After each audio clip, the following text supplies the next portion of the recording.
Well, a very good morning, ladies and gentlemen. Welcome to Finals Day. It's Saturday here for the Champions of the Future. Round 3 here in Mülsen, Germany, not far from the majestic city of Leipzig that has got the biggest train station in terms of space in Europe, if you can believe it. Plenty of things have come out of Leipzig, including famous authors and big universities as well. But most importantly, just down the road is the Arena E circuit in Mülsen. The venue here, 1.3 kilometers set to take part for round 3 of the Champions of the Future. It opened in 2019. It took a decade of development to get itself ready, as it was positioned right in the middle of an old quarry to put it out of the way of the residents. The event record set here earlier on the weekend in time qualifying. Illy Christian in the seniors took that with a 47.793. In that time qualifying, no one yet has beaten that one. But let's take a closer dive into the circuit itself, because what a venue. It's 275 meters down the start-finish straight through turn 1 and into turn 2. 176 meters down the back straight in towards turns 13 out there. It's around 7 to 11 meters wide. 1 to 3 meters of elevation change. I did a walk this morning. It said there was actually 3 meters of elevation change out there, but still a very flat circuit to go racing on, and very fast as well. Top speed drivers will be reaching that later on in the lap, because it's turns first. Actually, before that, it's 14 of them. 8 to the right, 6 to the left, and 4 hairpins out there. Each and every one of them are very technical. Big braking zones into those. We see them into 2, 3, 6, and turn 13 as well. We have seen 1 or 2 in towards turns 11 and 12 also.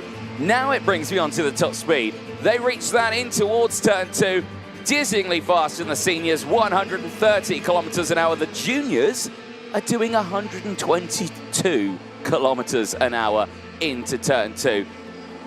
Put it in layman's terms, about 70 miles an hour motorway speed for the drivers, but they're 1 inch off the ground and they're 1 millimeter away from each other. Myself, Anthony Jordan, and Nicole Sutherland in the commentary box. Who said it was going to rain? Well, I don't know who said that, because it's a beautiful sunny day here in Germany. Absolutely is. Warm day to head us into our final day of racing. Then, of course, we've got our 4 Superheats to come up for our OK Juniors and our OKs. And then we'll go into those all-important 2 finals later on. And as you can tell it's sunny, because Anthony Jordan's got his sunglasses on.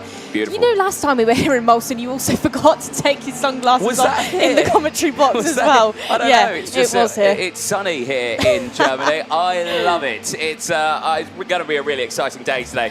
Gotta say though, you could cut the tension out there with a blunt obstacle, a blunt object. Honestly, so much has happened.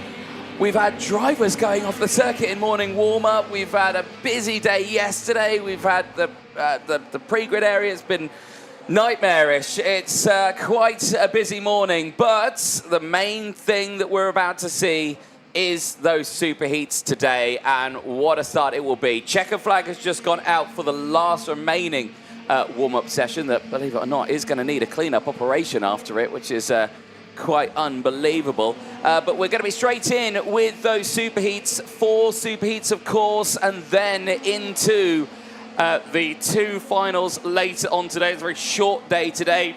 However, looking forward to seeing it. Yeah, absolutely. So I think a lot of the drivers have come into this weekend and woken up this morning with some hunger. There you can see already we've had drivers had drama out there already this morning, many having to be cleaned up by our team of hard-working volunteer marshals. We wouldn't have been able to complete this weekend so far without that team. They have had an incredibly busy day. Yesterday, so many drivers having spills and tumbles out there, and every single one of those recoveries have been completed by that hard-working team who've had to deal with 30 qualifying heats, and now we'll have 6 more races today. And are camped out here at the circuit. They don't even go home to a nice, warm, cosy bed. They camp out at the track. They've got a marshal's campsite. It's fantastic to see the dedication from the marshalling team here. First race of the day is only moments away. The longest race for them so far this weekend for the junior class. It's 12 laps ahead of the field of juniors. That will be started with Daniel Miron on pole position. The pole sitter from time qualifying as well, keeping that machine at the front of the field, and there he is. Yeah, good stuff by Daniel so far this weekend. 3 qualifying heat wins and 2 P2s. Has not dropped outside of the top 2. There's Nicolo Perico just alongside him, the young Mercedes junior driver who has matched Daniel at some points. He's had qualifying heat wins and P2s in there as well, but is up to actually climb up from P17 overall in time qualifying. He's been consistent, he's been up there, and now he'll be starting on that second row. Yeah, indeed. I can imagine he's just had a chat with him just there, just saying, just to let you know, I'm going to go for the move down the inside turn 1, lap 1. Just be ready for that. I'd be like, yeah, no worries. There is Deputy Race Director Dan Ashton. He's on his platform ready to go. He's under the watchful supervision of Race Director Martin Bean, who will be watching around all over the place. But plenty of action still to come ahead of us. And Nicole, you're pointing at me, you're gesturing. What's up? Well, we've had an update from our pre-grid officer of Ross Upton to tell us some more stories about the drivers that are joining us for this first superheat of the day. Tyres, of course, will be the talk of the town, and tyres do get deployed by the likes of Will Green, who you just saw flash up on the screen. Quite a few actually saving these fresh boots to your final day. All 3 of your top rows then, every single driver has managed to save that for this superheat, Perico being one of those. It's on the left-hand side that you see these drivers bolt those fresher pieces of rubber on, and see how that one fares for the likes of Perico, Miron, Green, Bruno, Girardello and Palacio. Priam Bruno, though, has not gone for the left-hand side. He's gone for the right-hand side. So what does he know that we don't? We'll have to wait and see because, yeah, that's an interesting call there. I've only seen 1 or 2 drivers do that so far this weekend, but they've been further out the back. There is Priam Bruno for the Victory Lane karting team. Priam, what do you know that we don't? He's doesn't want to reveal his secrets. Doesn't want to reveal anything. There we go. Smart man there. There we go. So he's starting on the outside of row 2. So he's going to have to try and bring that one in. And like you say, he will have the likes of Giello Girardello, Matvey Duganov all around him as well with those fresh tyres on the left-hand side. So quite an interesting scene that we will see there. And obviously, as you can see, after a morning warm-up, for karts like that to be on the trailer in a warm-up session, it just tells you the tension's very high here. Yeah, you could feel it. I know we were watching those practices this morning out in Parc Fermé, you and I, Anthony, and you could feel it in Parc Fermé. Drivers just, showing a bit of tension out there. There on your screen is Lucas Palacio. Palacio then starting on that 3rd row for Forza. The young Williams driver so far then results. He hasn't dropped outside of the top 10. It's been a P5, P6, 2 P3s and a P9 that Palacio has had to line himself up alongside Giello Girardello. And as we wait for this, we can also talk about the weather that we've got out there. We did have some spots of rain yesterday. Don't think that's joining us today. Nice and... Oh, yeah. I like that, clouder. It's not a rain dar anymore, it's a clouder. No, is that when we get later into the season, do we get a snow dar as well? So looking forward to that one. But Sundar. Sundar. Well, that just sounds weird. Right then, well, because there's quite a delay to the start of this race with that cleanup after that first warm-up, believe it or not, we're going to take a short ad break. Do not go anywhere. That first race coming up very, very soon.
Let's start with the Play Seat Challenge. With a quick 10-second storage and setup, this seems like the perfect gateway into sim racing for gamers of all ages.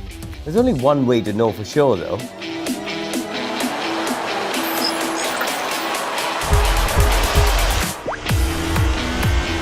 I like the fact that we can adjust the steering wheel angle and move the pedals around. So actually I could get it the way I would like in terms of the steering position. The steering is really stable. I'm putting quite a bit of force through these fast corners, and likewise for the pedals as well. You keep thinking it's going to slide away from you, but actually I'm pressing the brake pedal pretty hard and it's not moving, so I'm quite impressed. I really do like driving Zandvoort. It's such a cool circuit. Given how roomy this chair feels, I am a bit surprised at how compact it can be. When the Play Seat Challenge arrived, I was a bit confused because the box was actually really small and compact, but it does genuinely fold that small. I think if you're new to sim racing and you wanted a first touch point with the game, this is probably a good option for you. And actually, because it's comfy, you could spend hours at it before you decide to commit more money to it. The Play Seat Challenge is super convenient and user-friendly and seems like the perfect way to start your sim racing journey. Welcome back, ladies and gentlemen, to the live coverage here for the Champions of the Future. Round 3 here in Mülsen. If you're only just joining us, don't worry, you've not missed anything. The first race is about to head out onto the track, and it will start with the OK Junior Superheats 1 that drivers are primed and ready to go. Now, this race was due to actually start at 9:50, so already just that little bit delayed from this morning. I think there were some delays with getting the warm-ups out on circuit, but we've got it going now, and engines are firing up as the drivers get ready to go to work here at the Mülsen circuit. Here's your full starting lineup then for the first race of the day. After a strong day yesterday with 3 qualifying heat wins, it's Daniel Miron on pole position for Superheat 1. He will have Will Green alongside. He did take 1 qualifying heat win at the very end of the day with Nicolo Perico and Priam Bruno on row 2. Both of those race winners yesterday. Lucas Palacio and Giulio Di Rodello go from row number 3. There we'll see Julian Rivera, who did very well in time qualifying, starts this one on the 4th row of the grid alongside Matvei Durganov, who did very well in the qualifying heats. Actually qualified 50th overall to start it on the 4th row of the grid now. Henrik Konstantin and Antoine Venot go from row number 5 with Julian Fresnelli and Marek Zaric on row number 6. Stepan Mazepin and Guillaume Bassato go from row number 7. Miguel Manzano and Harry Williams go from row number 8 with Stan Radeski and Alessandro Truchot in the first half of the field and just on the cutoff. Row number 10, drivers that could be kissing their hopes of those finals goodbye. It starts with Maxim Bobrishov, who's lost out since qualifying. He's starting alongside Augustin Finioli. From row number 11, we have Sevolodo Sachi-Soslovsky on his first weekend with Energy Course, and starting alongside him will be Benjamin Westwood, who qualified P27 but has now fallen down to P43rd. Row number 12, Rocco Simone with Christian Roston from 13. Oliveri Sini will start alongside Lorenzo Di Pietrantonio. 14th row, Jarlath Sayer. It's not over for Sayer just yet, and it's the same case for Oivan Venturata. Keep an eye on both of those drivers from that 14th row. 15, Yubo Wen with Leon Shilidze, and from 16, Jeff Beck will look at Henry Moering. Your penultimate row of your field is Matteo Mason with Federico Marabella, and rounding out your 36 karts field for OK Junior Superheats A is Maxim Noapel alongside Tiberius Müller. There on your screen you can see our race control team. Head of race control this weekend, Joanna Falcao, and she's been assisted by David Manchester and Sam Fisher for every single one of our sessions so far, which I think would be incredibly fair to say very, very busy yesterday. They have earned their... what's something that we give them over the course of lunch? They've earned their lunch over the course of this weekend. Really busy, I would say. I think there was 200 reports that went to the stewards yesterday alone. Yeah, there was a lot going on yesterday, and it's actually caught some big names out within the racing. Some drivers have not even qualified, of course, into these superheats. One of the biggest names in the junior category is Manny Nuvolini. Nuvolini, the Mercedes young junior driver who you would have expected to be in here, and you would expect actually to be at the front. One of those that was caught out yesterday in some of those moments and is not even managed to get into these superheats. Of course, 93 juniors walked into this weekend.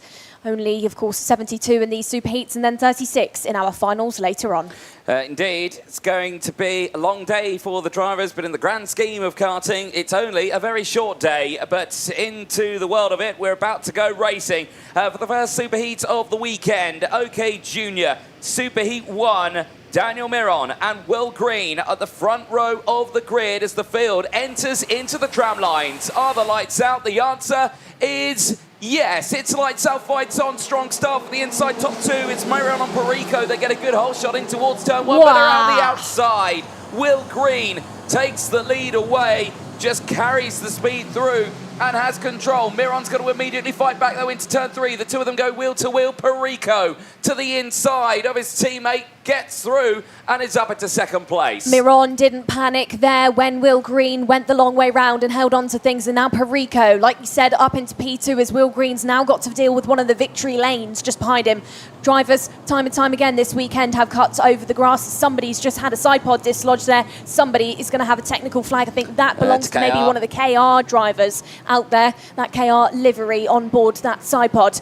Out of the final couple of corners, though, Daniel Miron, time and time again, has been a race leader and looks to set that up through this first Superheat of the day. The Ricky Flynns go side by side and all over the rumble strip on that exit of turn number 14 as Miron leads things from Perico, Green, Priyan Bruno and Joeli Girardello as this fight includes Lucas Palacio, Henry Constant Kumpen, Marit Zvaric and Anton Vanot. Loving the fight here from Alessandro Truchot, pushing forward. And he's having a nice race there on a 12th place gain in the number 57 machine. But there are technical flags that are going to be going out in this race, of course, for that dislodged side pod. We're still yet to discover whose that cart is off. This is the battle for the lead here. Primero going through as all dear. It's all gone a bit awry in the background. There is the number 97 Energy Course machine that will be tumbling down the order. Jarlath Sayer out of this race and where he started out of this weekend. This weekend then goes from bad to worse for Levrieri Sini. It is Sini whose side pod is missing. Now sees that technical flag and puts a full stop to his weekend. He was on that cut-off point. Change for P2. This is between the two KR teammates. It's Mercedes versus Williams in the form of Perico and Green. So they have now switched as Priyan Bruno watches on quite eagerly to try and find a way to muscle past Perico there. Your top four then, no changes for them from compared to when they started this race. Of course, we've got Miron leading things, started on that pole position, but he's not bolting away. He's not actually had too much to say so far within this race. It's around about 0.3 of a second that splits up him and Green. Green, of course, rounded out his day yesterday in his last qualifying heat with a win and now looks to try and match that once more. Four-kart battle for this race lead. Of course, Miron is trying to set himself up for that pole position later on as there is Sini, who now looks to retire and looks, of course, to return home. Will not be seen in that final later on. Yeah, indeed. I think he was called in there. I don't even think he crossed the line to see a technical flag. So very well responsible from the driver there to bring that kart in safely. Daniel Miron, as you were mentioning, just needs to win this race to be in a good spot. Someone who's definitely not going to be winning it. There, Sini in the pit lane now, and that is a shame for him. But he's under pressure. Will Green is on the charge here. Look to the inside there on the exit of turn 13. We'll have the tow, we'll have the slipstream. We'll communicate with Miron to say go forward, but Miron's got other ideas. Goes defensive.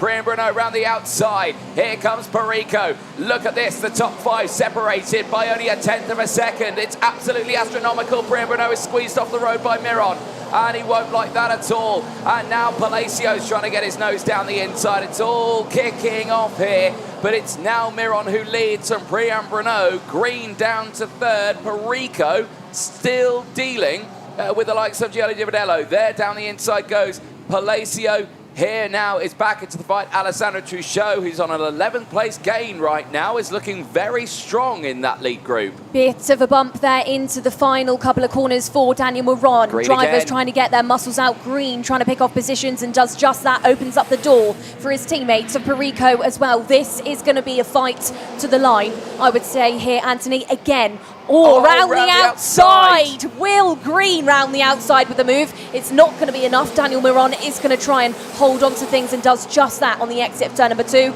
As now Green, it's his turn to back up the pack behind him. Priam Bruno, Alessandro Truchot. Alessandro Truchot, time qualifying, Anthony, was 72nd overall, has climbed again and again, has been under the radar, but he's not under the radar now because he's a huge mover within this field. 14 places gained for the first time this weekend, looks maybe at the top 3. This is the battle for second, but it's also the hunt for Daniel Miron. Daniel Miron, there's nowhere for him to hide within this race, but he has now, from backing up the pack into each other, given himself 6/10.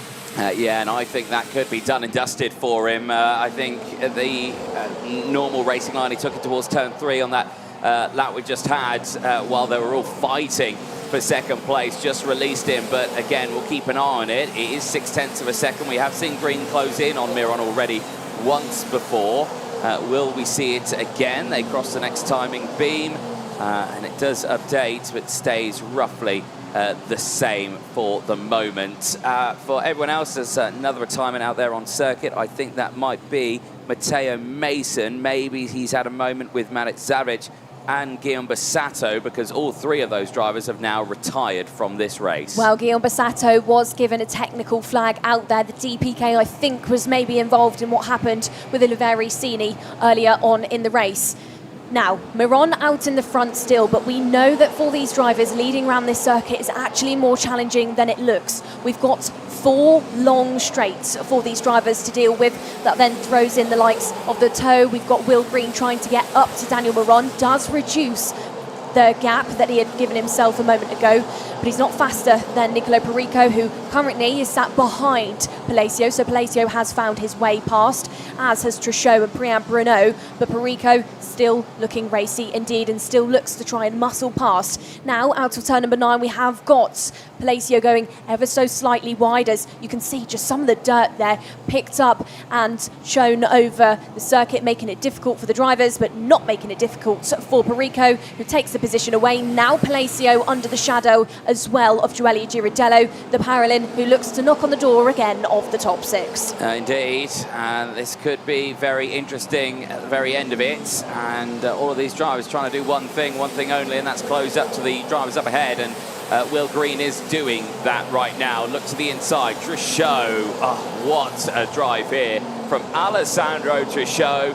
That is 15 places gained now, up into 3rd place. Perico squeezes through as well, and Priam Bruno there just settling now for 5th place in this race. Miguel Manzano, fastest driver out there, 49.972, trying to close in, but he is still there in 16th place and in a close fight as down the inside, Nicolo Perico, ever the opportunistic move, and he does do it through turn 13 and into 3rd place. All drivers inside of your top 5 then sat on Kart Republic machinery, all however different teams going in there. We've got Fusion at the front, we've got KR Factory 2 and 3, then we've got Alessandro Show now being overtaken by Priam Bruno, who's of course sat on that Kart Republic, but for Victory Lane. Victory Lane really strong this weekend with both Priam Bruno and Zach Zhu, who we'll see later on in your 2nd junior qualifying heat.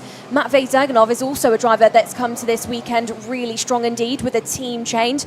Jumped over from the Energy Course team over to Ricky Flynn, and so far has had some good results, but has had to fight for him. Like Alessandro Truchot has had to force his way through the crowd after qualifying further back. It was P50 overall on Thursday's qualifying sessions. Now looks to set himself up really well for the finals. Talking of finals, maybe Daniel Miron could be under a bit of pressure now because Will Green is absolutely closed in. Daniel Miron has nowhere to hide here. He doesn't want to sacrifice any speed. He wants to be this race winner. He wants to be the leader, but Green's going to have something to say. Small little bump into the bumper as they go side by side into 6 and 7. Daniel Miron says, though, absolutely no, you don't. Green looks to try and give it a go. Laps, however, a tick in. It's war. There you can just see some aggression by Green. Perico is going to close in on this one as well if they keep this fight up. Big look over the shoulder again for Miron as these drivers will head on to the last lap this time around. Into the final turn, to the inside. Green tries it through turns 14. Not going to be close enough this time around.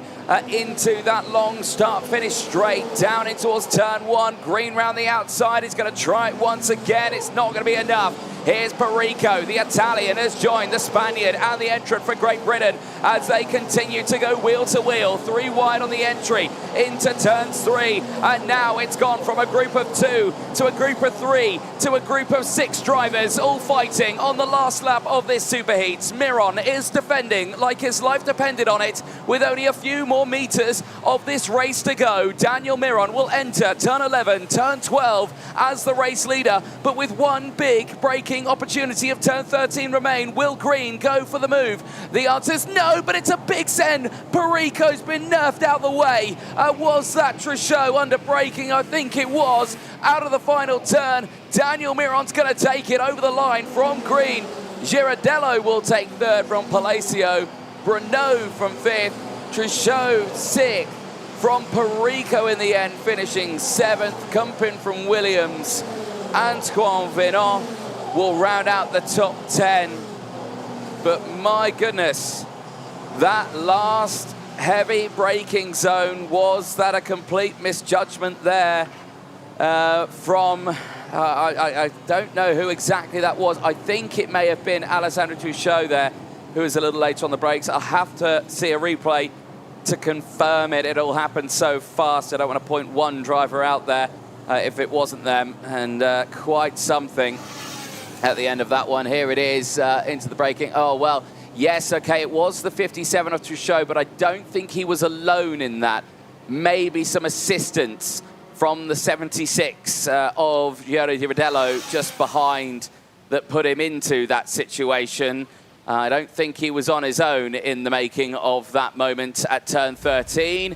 But that does bring a conclusion to that first Superheat, and Daniel Miron holds on to his stripes there and will start pole position for the final later on today. No one can catch him in that second junior heat, but the fight for the next spots is still up for grabs. The top 10 we've gone over. Lorenzo Di Pietrantonio, great race there for the Italian. 15 places gained to finish in P11 ahead of Julian Frasnelli. Matvei Derganov from Benjamin Westwood. Maxim Bobajov from Miguel Manzano. Oiva Venturata from Severo Sachi Sobolowski, who rounds out the top 18.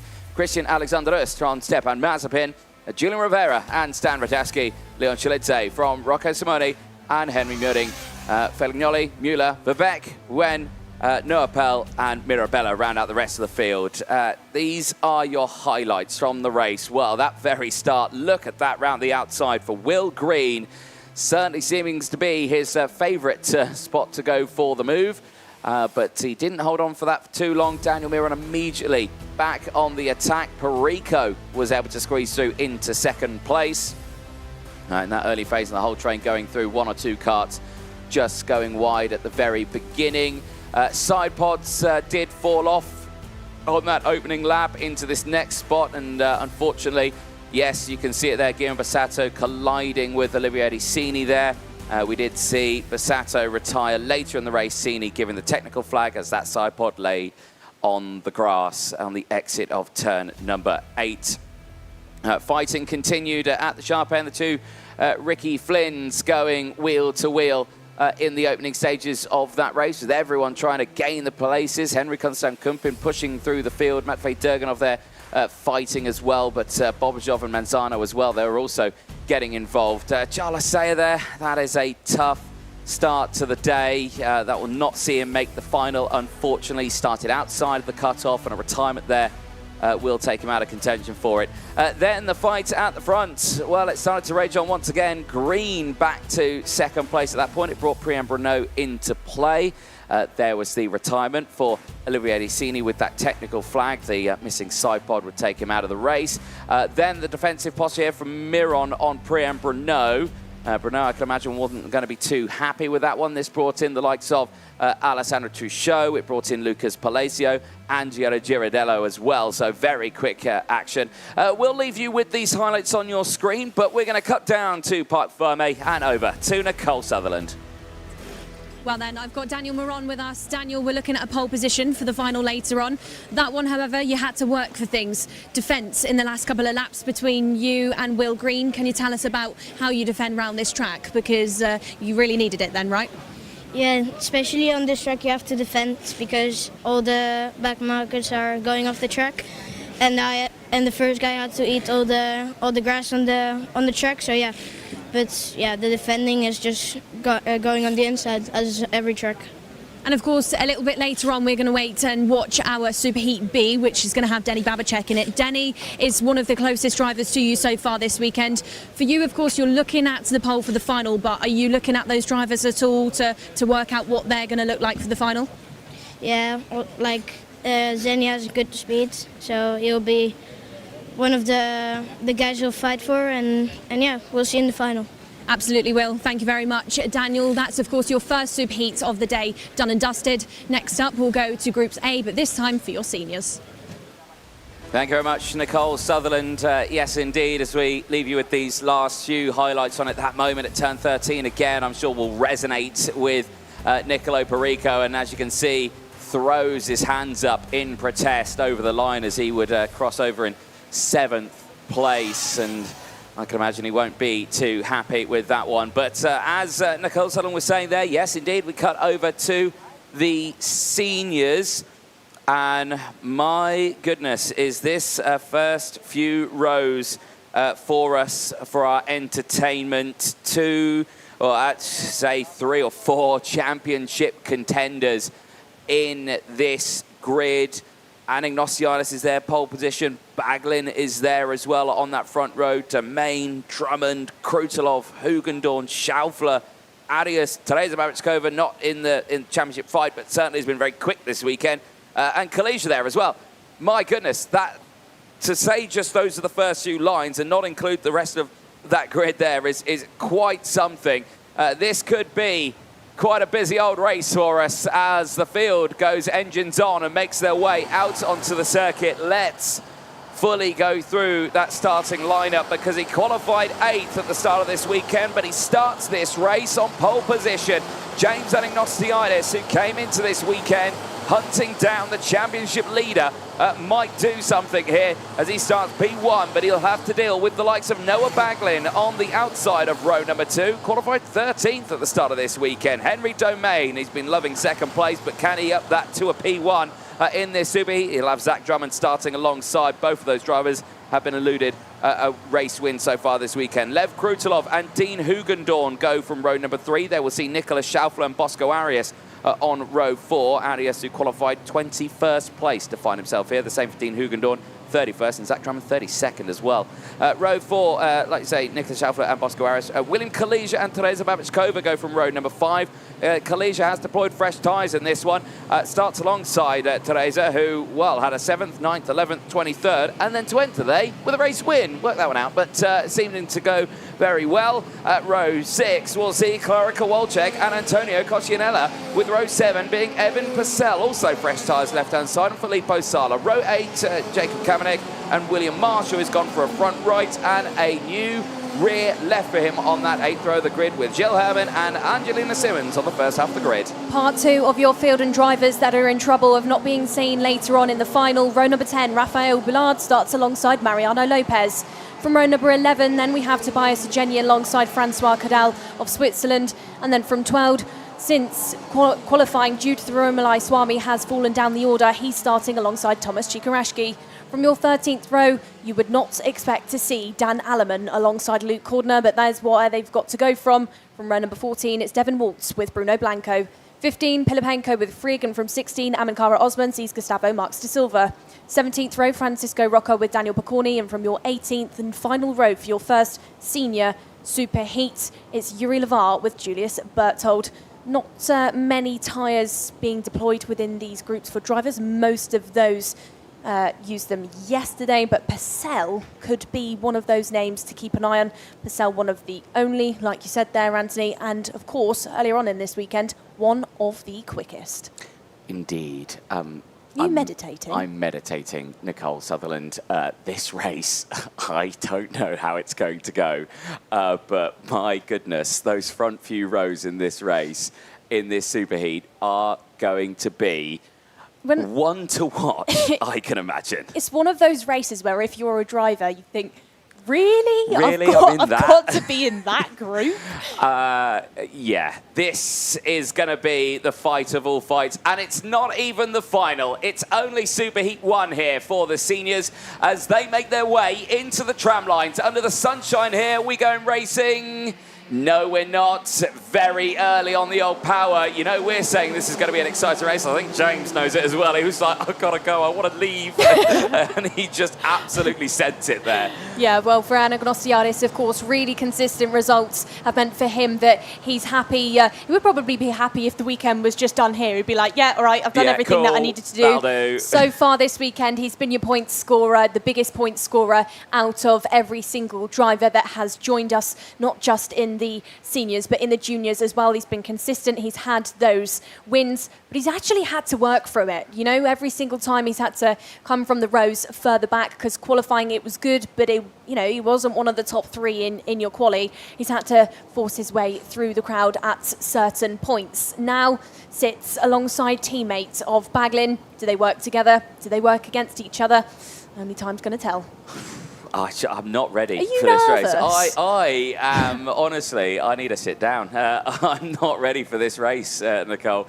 This is going to be quite something here. I could be completely wrong. It could be the best race ever. It could be really relaxed. It could be really relaxed. It could be chill. Everyone here's just a chill guy. I'm not. I'm a nervous wreck at this moment. This is going to be a fun one. Synchronization. 3, 2, 1. No. We'll let them off. It's early. It's early in the morning. There we go. We'll let them warm up a bit today. Right, here we go for the seniors. Superheat 1, second attempt at a start here. It was a bit early on the old power there for Anagnostiadis at the very start of that first one. Let's see what happens this time around as they enter the tram lines. It is lights out and fights on. Baglin immediately to the inside. Will slot in behind his teammate as they all bump into the braking zone at turn 1. One of the DPKs on the curb on the inside, but does keep control as the whole field there heads down in towards turn 3. They're all looking to the inside line, but it's still Anagnostiadis from Baglin that lead the way. It's the MP that's moved up, and I think, I can't even see an MP. It's Antonio Coscianella who's up there into third place. Action has happened on the exit, though, of one turn. 2 cars not come through. That's De Silva and Picorni who have had drama. Everyone cutting the track there as they all try to rejoin. Well, it was Henry Domain that you saw get into P3 there. He sat there calm and comfortable ahead of Krutulov and ahead of one of the Paralins as well. Speaking of Paralins, we've lost somebody already. Does fire back into life, but we'll be able to talk you through who had that early lap drama. Definitely not the story for Anagnostiadis and Baglin, who looked to work together ahead of the MP of Domain, but it was due to the Rumalai Swami for Victory Lane that fell down the VDK of Dan Alleman, Francisco Roca, Julius Berthold, Gustavo De Silva and Daniel Picorni that were all caught out at that second corner as a big lick of the curb for all of these drivers out of turn number 5. Krutulov looks to try and have a go, but actually sits settled behind Kalesia for now. Kalesia really strong this weekend, has taken qualifying heats, but has also taken 2 DNFs. That's why you had to see him start from that 5th row at best alongside Teresa Babichkova, who now sits currently P14, but she is looking at this train that looks to try and light and fire things up. 2-car breakaway at the front. Anagnostiadis from Baglin. So we've got, of course, the Mercedes from the Ferrari. Then we split those 2 drivers up with Domain being the leader of Kalesia, Krutulov, Drummond and Coccianella. Lev Krutulov there goes slightly defensive from Zach Drummond, who from qualifying has had to gain some places off the road. Krutulov onto the grass. Oh, and Drummond cuts across the front of Coscianella, and the Italian is out of the race. He will tumble down the order. He will not be able to restart. And that is disaster for him. That's such a shame for Coccianella because he's actually been really calm this weekend, has done a really good job. This has been some of his best results so far. Here we go then, maybe get on the edge of your seats. Maybe we're in for a bit of a team battle here. Anagnostiadis from Baglin. Baglin doesn't take a look into the first corner, as we've got Anthony Jordan again stood next to me trying to meditate, trying to calm himself down. The two KRs out there in the front. Baglin's not attempted things just yet, but he's probably going to try and have a look because they're holding each other up. Kalisha and Domain just behind are faster than your two ahead. Kalisha by around about half a tenth on Baglin, so they want to try and probably get a shift on within what will head more towards that halfway stage of the race. Indeed. Here's turn 13 and 14. Again, very late on the brakes there for the drivers behind. Kalisha doing a great job of closing in here. So it's Australia versus Great Britain at the front of this grid. It's Australia, Great Britain, Australia, Great Britain as it stands at the front of this field. Let's see how that one will transpire over the course of these next 11 or so laps of the race. Kalisha, though, sets the fastest lap of the race, is hunting the two down that are trying to break away. Well, you've got two drivers at the fore. Wow. Look at what's going on in the background. This is for drivers further back. These are those drivers desperate to try and make it into the finals and look to kiss their hopes goodbye, as still again these drivers cutting over the grass. Babachkova, one of the drivers that is in the lead of this pack. This is quite far down as again they just force each other off the road, muscles out in what will be the last moments for many of the drivers in your field. Thomas Chikarashki, Mariano Lopez. Change for the lead. Switches around now. Baglin takes it away, says to Kalisha, you can get involved in this one as you like. And Agnostiadis then calms down, gets hooked back onto the bumper of the KR ahead of him once more. Teammates, of course, rule number 1 of karting, don't crash. Rule number 2, don't crash with your teammates. So Agnostiadis, don't expect to see anything too high risk, too high reward for him, because he does not need to do that. No, Anagnostiadis still has a significant points advantage here from Baglin. Yes, okay, maybe in the lead now, but he still has 312 points. Anagnostiadis 324, so doesn't need to worry about that one too much. Yes, okay, you may think to who's on pole position for the second of those Superheats, and yeah, that could make a difference, but I don't think it'll be too dramatic for him. Yeah, of course, for these two as well, is now down the inside. Kalisha is going to do it. This could maybe put a spanner in the works of the points for James Anagnostiadis and for Baglin as well. Baglin looks over his shoulder, knows that he still commands things, knows that he's the pace setter, but also knows that he's going to be hunted by Kalisha. Kalisha, there will be fire in his belly. He's had some results that I'm sure he would feel are unjust so far this weekend. Angelina Simmons is the leader of this fight further back. Simmons, one of those drivers on the cut-off, trying to get herself up the order, but is currently sat with no promotion in standing compared to where she started this race from. Domain now looks hungry into turn number 13. Domain now the one to push around the Australian, the Mercedes of Anagnostiadis. Points-wise, the other pole sitter, the other drivers that we're looking to maybe hunt down to set themselves up for the finals are drivers from the Ward team, as that is the change now for P3. Benjamin Magnac is the main name in the other group that Anagnostiadis and Baglin will be thinking about. Anagnostiadis, points-wise, does still lead things. It's 316 that he's got 4 ahead of Baglin. So if he was to stay there in P4, it actually wouldn't be the end of the world. Well, it would be now, because that position change updates, and Anagnostiadis has dropped down to second now with that. It's 310 points for him. Baglin with 312. He's lost out in pole position with that position change. So it is in his best interest here to try and close back in. The only saving grace he might have is if Kalisha catches Baglin, it will bring Domain and Anagnostiadis back into the fray. That is what he is hoping on right now. Rest of the field going through. There's Drummond, 6th place, has got quite the train forming behind him here. Schaufler, Krutulov, Purcell, Hugendorn, Kowalczyk is there, all trying to get a nose down the inside. And speaking of that, down the inside goes the energy course, and Lev Krutulov gets that move done. Yeah, Schaufler was the one to lose out on that. As Purcell now back into the fight of things. Purcell, one of the quickest drivers in time qualifying. It unravels slightly for him throughout his qualifying heats, but he still looks to be in that mid-pack going into the final, and he still looks directly at the DPK of Nicholas Schaufler. Krutulov from Schaufler from Evan Purcell, Dean Hugendorn, of course, Hugendorn this weekend, we've not seen him inside of the top 3, but we've seen him inside of the top 4 consistently. Here we go. Here is the change. We've got the Paralin now at the race lead. Baglin has to concede the position. Kalija, clean as you like, but how clean is it going to be as Baglin gives him a bit of a boot up the bumper, as now Kalija goes slightly sideways out. Turn number 5 goes over the grass. Baglin drops to P4. Henry Domain, again, loves that second spot in your field, gets into P2. Anagnostiadis back into P3. Full car battle, but I would say for how much longer? Because you've got Arias in there. You've got Zach Drummond looking at this as well. You've got Lev Krutulov trying to hope that this gets even busier. And maybe another change for the race lead. Domain down the inside on Kalija. Now we're going to have the Australians wheel-to-wheel 3-kart wide into the final corner. 2 karts wide out of turn number 14. Baglin picks away the position. We said this was going to be a fight, and that's exactly what we're having right now. Down the inside once more, William Kalija back into P2. Baglin's going to drop to 4th, because look who's there right now. The Ricky Flynn of Bosco Arias, Zach Drummond and Lev Krutulov. This is going to get fiery. We knew it would.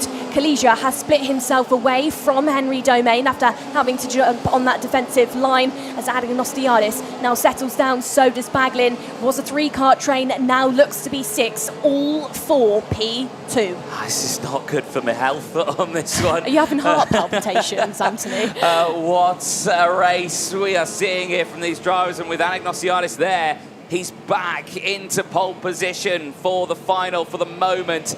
Drama for a DPK out there. We'll try and work out who that is. I think Francois Cadal, who is one of the latest retirements in this race. Still, James will go defensive there from Baglin, and will still not allow him to get past. That change will cost him pole position though, because Baglin's gone to the inside. He's through into 3rd. Anagnostiadis fights back. Baglin over the road. Now here comes Drummond. Drummond goes wheel to wheel. Here comes Bosco Arias down the inside. Krutulov through also. And as quickly as he gained the places, you can fall back down. And for Baglin, that has gone from bad to worse, but it's not over yet. There is still laps remaining in this race, and he could still claw something back. More dramas happening in the background. I just see one car going straight over the chicane. Domain leads the way, is clear by 9/10 of a second. Cut that down to 8 because Kalija once again is starting to close in. Well, Domain is the name at the front, but we know one thing about this circuit. Race leads don't necessarily last for too long. We saw it from our juniors earlier on this morning. We saw it time and time again yesterday in your run of 18 qualifying heats. Into turn 6 and 7, the battle still goes on for the Spanish driver and the Ukrainian driver of Krutulov and Arias. Arias looks to miss out on not just 1, not just 2, maybe even 3 positions, because Baglin now gets back down the inside 2 positions for the price of 1, and actually says to Zach Drummond, get involved as well, as this time again we've got those glued together drivers, welded together drivers of Krutulov and Bosco Arias, who have seen so much of each other throughout this race so far. Defence is going to be the word for Lev Krutulov, as now Arias goes onto the racing line to try and pick something up on the exit of the corner and try and set himself up into turn number 5. I would say Evan Purcell is probably driving around with a bit of a grin here as they do go side by side. Arias does get past, but so does Evan Purcell, as Krutulov loses out on 2, maybe even 3 now, because look at Nicholas Schaufler. Evan Purcell didn't see that one coming. Schaufler down the inside. Yeah, that is nicely done. You just can't make an overtake on this track without having to deal with another person trying to do it at you at the next corner. Very interesting indeed. Double waved yellows into 13 here. Very late on the brakes for Purcell. I think he just missed out on those yellows, but he didn't overtake. Trying to think, Francisco Roja may be the driver out of it. The Forza Racing machine will go no further. Here's at the front, Domain closing in. The gap's down to 4/10 of a second. It doesn't look like 4/10 on my screen, however, it looks a lot less than that. Anagnostiadis, of course, points are the ones for him. He's trying to look at that final pole position. But Henry Domain within this race, before we see our second group of seniors, he is second in your standings so far. So we are looking at him to be one of the protagonists going into the final. But he's still got some work to do. He's still got one final lap to battle with as your pace setter, as the commander and as the king of this Superheat so far. Domain in the lead. Kalesia, however, has reeled him in. It's now 2.5 tenths of a second. Kalesia on a 7th place gain, but hunting down to try and make it 8. Indeed. Here we go on to the last remaining laps of this one. We're on the last lap at this moment. As you can see, Anagnosiadis still has 316. Domain now up to second with the 302. Remember, this is going to fall into the hands, though, of that second Superheat. Far from over just yet for the field. Domain, though, checks over the shoulder. Still sees a 0.2 of a second gap. Will Kalesia go full send into 13? I think he's too far back for that one. He'll give it his best go, I'm sure, though, as he's close right in. He has. He's going to look to the inside of 14. The two make contact, but they're all going to make it to the line. Domain takes the win from Kalesia. Anagnosiadis third from Drummond. Baglin fifth from Hugendorn. Arias from Krutelov. Schaufler from Purcell. The top three. And James Anagnosiadis lives to see another race at the moment on top. Domain takes the win. There was retirement. Jacob Kamenek for the Lanari Racing team will go no further in this race, and that's a big shame for him. Armin Kara Osman, though, biggest mover in the race, 31st to 17th in an attempt to get into the final. Finds himself gaining 14 places at the end of that race. Well, action all the way throughout the field in the seniors, but here's your full results at the end of that one. Top 10 we've gone over. Rafael Ballard takes 11th place from William Marshall. Filippo Sala from Gilles Herman. Angelina Simmons and Clara Kowalczyk. Armakata Osman, the biggest mover in the race, finishes 17th, just ahead of Tobias Stajenny of Czechia in 18th place. 19th place downward sees Dan Alaman on a 6-place gain ahead of Devon Waltz. Teresa Babitskova, 21st place out there. A tough race, but will she make it into that final? We'll have to wait and see. Nicola Frigg will finish 22nd place out of Mark Potapenko and Luke Cornder. Jude Thirumalai Swami had a great qualifying at the start of the weekend. Does finish that one in P25. Let's see if that's enough to make it into that final. Yuri Lavar and Thomas Chikaraski ran out the top 27. Mariana Lopez, Bruno Blanco, Gustavo da Silva, Julius Berthold and Daniel Picorni ran out the 32 finishers in that race, with Jacob Kamenek, Francisco Roja, Francois Cadal and Antonio Cochinanella all out of the race. But from one MP retiring at the very start to one MP taking the win, the highlights here. Domain Wood run supreme here in this race. A great start to him. He was able to get up to 3rd place at the very beginning of it. I did miss that moment at the very start, but he managed to push his way through. Dramas at the very beginning, 2 drivers facing the wrong way, but did manage to get going again before the end of that first lap. So very strong recovery for them. Rest of the field continued on. We saw the breakaway for the top runners, Anagnosiadis and Baglin 1 and 2 in that early phase. They were being caught up by Kalesia and the rest of the field. Domain there just behind, all trying to get involved, and we saw those overtakes happen. This is how we lost Koscianella, unfortunately. Krujlov off the road. Then Drummond tried to go to the inside line there, unfortunately unsighted. Koscianella there, contact was made, and unfortunately off the road he would go.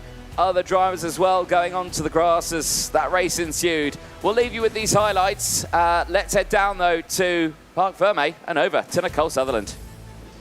Well then, we're with James Anagnosiadis, who looks to set himself up for pole position going into that final. James, of course, we've got that second Superheat left to go, but pole, of course, for you is potentially the one after these post-race checks. That race then, tell us about how that one unfolded, because you were at the race lead. We saw you and teammate Noah go for it, and then you fell back slightly, right? Yeah, I mean, we had a good start, got to the lead, and then, yeah, just didn't seem to have the speed we had yesterday. But no, we'll see if we can get it sorted for the final and yeah, see how it goes. And talking of the finals, we've seen a lot go on so far this weekend. It's been quite feisty out there. Even those practices this morning were fiery, few drivers. Why do you think that's the case? Is it because we're at that sort of later stage of the championship? Is it just the nature of the circuit? Can you tell us a bit more? Yeah, no, I think it's just it's a track where there's not many overtaking opportunities and it's really difficult to pull away. So any chance a driver gets to go for the overtake, they go for it. And yeah, then you also lose a lot of time overtaking as there's not much grip off the line. So yeah, it just brings the racing a lot closer. Absolutely. Thank you very much, then, James. Like we said, great job so far this weekend. 2 more Superheats left to go. We'll be going back to, of course, our OK Juniors for their Superheat B. Thank you very much, Nicole Sutherland. Before that, though, still many highlights to go through in that race all the way to the very end. This was that glorious moment for Baglin where he gained another 2 places past Hugendorf and Krutelov. Continued that fight out for it. Purcell was involved in that fight. Schaufler as well, trying to get involved in the latter stages. But this moment here on that final lap, was this a full attempt there by Kalesia to try and get down the inside? A little bit of contact between the two, but Domain would hold off the field. The young driver from Great Britain will take a Superheat win here in the seniors, ready for their final later on today. Back to the juniors, as mentioned there by Nicole Sutherland. Superheat 2 is upon us here for the juniors. And Denny Babacek has got the chance here to try and put himself on that front row for the final. He will be in a fight here with Daniel Miron. But we'll have to wait for that one as the engines fire up. And it's time for the second and final Superheat to determine who will make it to the final and who will unfortunately be eliminated at the end of the Superheats phase. OK Junior, Superheat 2 makes its way onto the track. Here is your full starting lineup. Denny Babacek, he took 3 wins yesterday after qualifying a staggering 32nd place.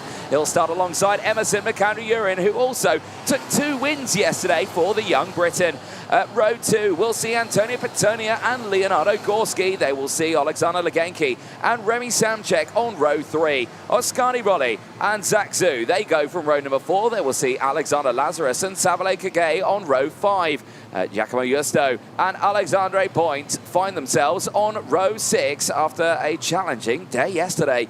Teopal Frayne and Alex Malota go from row 7. They will see Mason Robertson and Xiao Fui on row number 8 with Michelle Orlando and Albert Tam on row 9, right on the cutoff. Everyone from this point onwards is in a bit of a danger zone, including Martin Bertolacini and Alessandro Calaballo. Oliver Spencer and Bruno Greeling's got some work to do from here on that 11th row of the grid, but certainly is not over just yet. Aurelien Lemaire and Lenny Makinen go from row number 2 with Nabala Morales and Max Feld on row 3. On row 13, I should say.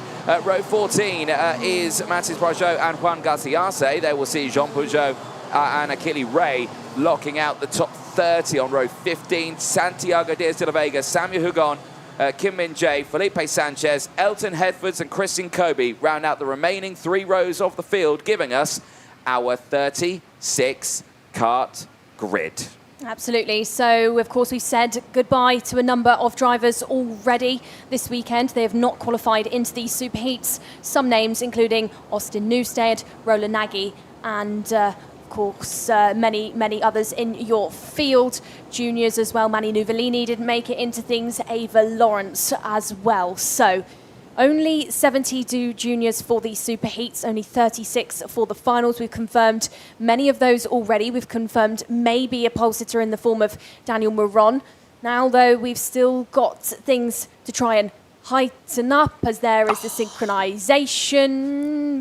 Perfect. Really? Perfect. I thought it perfect. Oh, fine. There we go. Dan Ashton and Martin Bean on their gantry once again in the shade. Nicely done for them as everyone else bakes in the sunshine here in Germany. Into the tram lines, we're racing. It's Superheat 2 for OK Junior towards turn 1. A strong start for the field, but it's been a bit feisty there in the middle of it. Dramas ensuing. 2 karts are not going to make through the 29 and the 60. do not continue in this race, and that's right from the middle of the pack there. Mason Robertson, one of them, Martin Bertolacini, the other. Rest of the field goes through then, out to the final part of sector number 1 into sector 2. Look at the lead we are seeing already from Denny Babacek. He's got no drama, while the rest of the field behind are all kicking dust up in the air. Well, there was a big Constantina effect at that first corner, so I would probably be expecting a number of nose cones post-race for these drivers. Oliver Spencer is one of the names in this field of karts for Fusion to try and get stuck in, as that's Mason Robertson, who will now go no further. First lap for these drivers complete, first lap complete for Denny Babacek, who again this weekend commands a race, as that's Emerson McAndrew-Uren going all over the white line to try and fend off Leo Gorski and Alexander Lazarus, because of course yellows are waving and are out for drivers at that second corner, as I can see some overtakes there. There's drivers are not paying attention into that first corner. Of course, 2 karts parked on the exit, drivers though not caring and looking to try and make for overtakes. Gorski has got past the Tony karts of Emerson McAndrew-Uren. Now we've got Samchek, TL Palfrain trying to weave their way through the traffic, as well as there is Bartolacini and the Red Bull of Mason Robertson. In the front of your order though, Alexander Legenki appears once more, but under some pressure of Oskari Volley, who was a qualifying heat winner yesterday. Pitsonia P2 for the time being, 1.1 seconds behind Babacek, so has got some German real estate to try and buy into, as this is now the switch for P3. Nice little move there for Oskari Volley, switches positions with the Legenki. Yeah, indeed, very nice move there indeed, through turns 2, and pushes forward very nicely at the start of this race. But as mentioning there, Denny Babacek with that significant lead. Despite that, misses out by 6 points, cannot take that pole position away, but will start alongside Daniel Miron, and I've got to say, that could be an exciting fight. Oh dear, it's all going awry again. This time though, at turn number 3 and 4, Max Veld, Tommy Hugon are having dramas there, and I think maybe Santiago Diaz de la Vega and Oliver Spencer were caught out in that issue, because they've also tumbled down the order. So very dramatic runs. This might tell us a little bit more about how that transpired, or just the Constantina effect, and again, too many carts into one, and then that is not what you want to see at all, and drivers going off in sympathy there in the background. Quite a very dramatic turn of events there. Drivers have said this weekend that it's difficult to lead a race here, but Babacek showing us that for him it's quite easy. Extends that gap from 1.2 to 1.4, so still commands things ahead of Pitsonia. Teammates of Pitsonia, the Ward Racing driver, then leads around this pack. Pitsonia has been closed in on by Oskari Volley, Alexander Legenki and Leo Gorski, who now finds his way past there. Legenki, as does Emerson McAndrew-Uren on the exit of turn number 12. Not an overtake we see very often for drivers, but the Tony Kart now finds his way past on what I would say here, Anthony, has been his best weekend so far in OK Junior. Would you agree? Yeah, no, I would say so. Very strong performances here, and that's what different circuits can do for a driver. Of course, we've had very different ones. Le Concours at the start of the season, very wet. We then went to Valencia. It's very wet and a bit windy as well. And now we're here, sunshine, all is nice, all is calm, and smooth tarmac here as well. I think that's the biggest difference that we've seen. Really nice track surface here. But of course, I would say circuit, in Mülsen, this track is really narrow for the drivers. It's completely different in the way that it races and that you drive it compared to Valencia, where you have some more sweeping corners. Here, you've got really quick direction changes, as somebody in that second sector is absolutely parked on the racing line. Who's that? That's one of the victory lanes, the 105, that now goes no further. That's Savali Kagay. Savali was on one of the cut-off points. Shame for him, and quite a far spot for him to be parked there for the drivers. As in the front, you've got changes once more, and now in that final sector, you've again got drama for drivers. They're just dropping like flies out here, Anthony. Yellow's out at turn number 13, and on my screen is it maybe Christian Kobe that's parked out there. Can't quite see from over here. But this circuit's just turning into an absolute kart park. Yeah, it certainly is. You'll have to add 2 more names to that retirement graphic there, because it's just extended even more in this race, and quite something. So much debris again getting kicked out. Did a track walk this morning. The marshals did a great job of clearing it last night. However, the drivers in the only space of 3 races have brought it all back on again. Right. And in the practice this morning. Yeah, exactly, and the practice. Right over the line they go. Babicek lead at 1.6 seconds from Antonio Oscarivali from Gorski and Emerson McAndrew. This is the fight we're watching here. Leo Gorski trying to fend off there the Tony Cup, but then also you have up ahead Pitsonia battling with Oscarivali. This fight in the background as well. Samchek, Lazarus, Alexandre Point trying to close in as well. This is Point. He's pointing ahead. Is it going to work? No, he stays behind and doesn't get the move done there into the bus stop chicane. Everyone pushing through, despite the fact that he is the fastest driver out there on circuit. Towards turn 13, McAndrew Urin, is he going to go for something here? No. Early on the brakes there, just maintaining his gap. With Leo Gorski ahead. Maintains things, but looks to try and speed up and maybe looks to set it up in turn number 2. Macandrew Uren will sit there behind Gorski, doesn't look to put that Tony Kart nose cone down the inside, settled on the exit of turn number 2. Overtaking hotspot though does occur in turn number 5, but for now it's still the driver new to MP, to the driver who's fairly still new in the world of OK Junior Racing. Gorski and Macandrew Uren, both of those drivers lick of the curb through turn number 5, and Macandrew Uren now decides that into 6 and 7 is where it's going to open up for him to try and get into the position, and pulls it off for a P4. Babicek still leading. Babicek still extending things. Of course, the clock is a factor within this race. It is ticking for drivers, but for Babicek, he just wants to get it to the line, as tour drivers maybe not getting it to the line because they're starting to get a bit argy-bargy out there. What?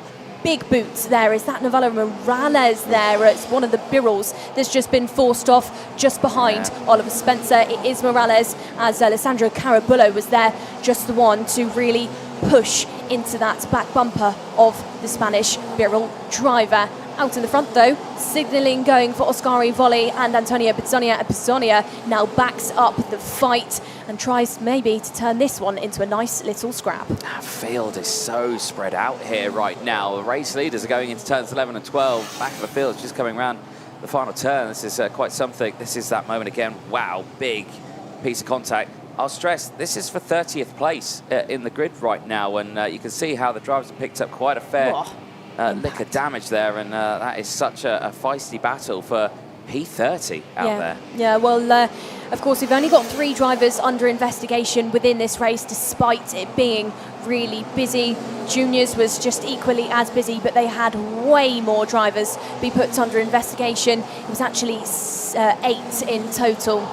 So now this fight's still going on.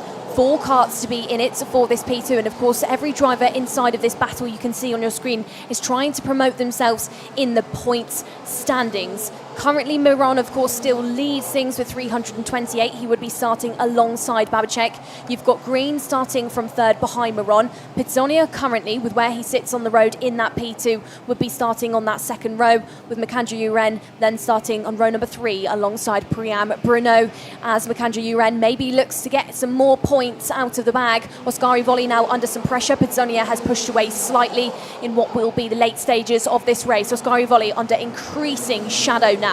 The Great Brit looking to take a chunk out of them, but the MP there as well. They go side by side. Oscarivali will defend, will close that door and say absolutely no you don't.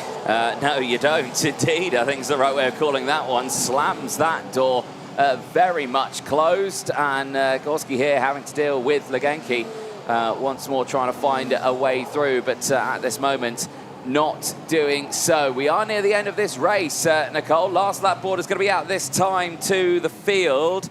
Babicek's done a brilliant job here. We were having a conversation going into this racing today, just thinking, you know, he's going to defend this one to the end of the race. That's not been the case at all, as he's been able to push away. Macandrew Urin right round the outside. Oscarivali on the defensive line. He gets the up and under. The 2 try to go wheel to wheel once again. This is the fight for 3rd place. The Tony Kart looks at the inside, switches to the outside, tries to get the up and under again, but cannot find the gap just at the moment. Oscarivali defending this one beautifully. It's bringing Gorski, it's bringing Legenki into the fight. Emerson Macandrew Uren will have to really think what he wants to do here. Does he go for the lunge and risk potentially losing out on third place overall? They all back it up under the braking. They're 4 wide on the exit. Babacek wins over the line. He's going to see a front row start for the final. Who's going to take third? It's going to be Emerson McAndrew-Uren across the line. He takes P3 ahead of Legenki. Gorski to 5th. Oskari Volley will take 6th place at the end of that one, ahead of Zaksu, Alexander Lazarus, Alexandre Point, and Alex Malota, who will round out the top 10.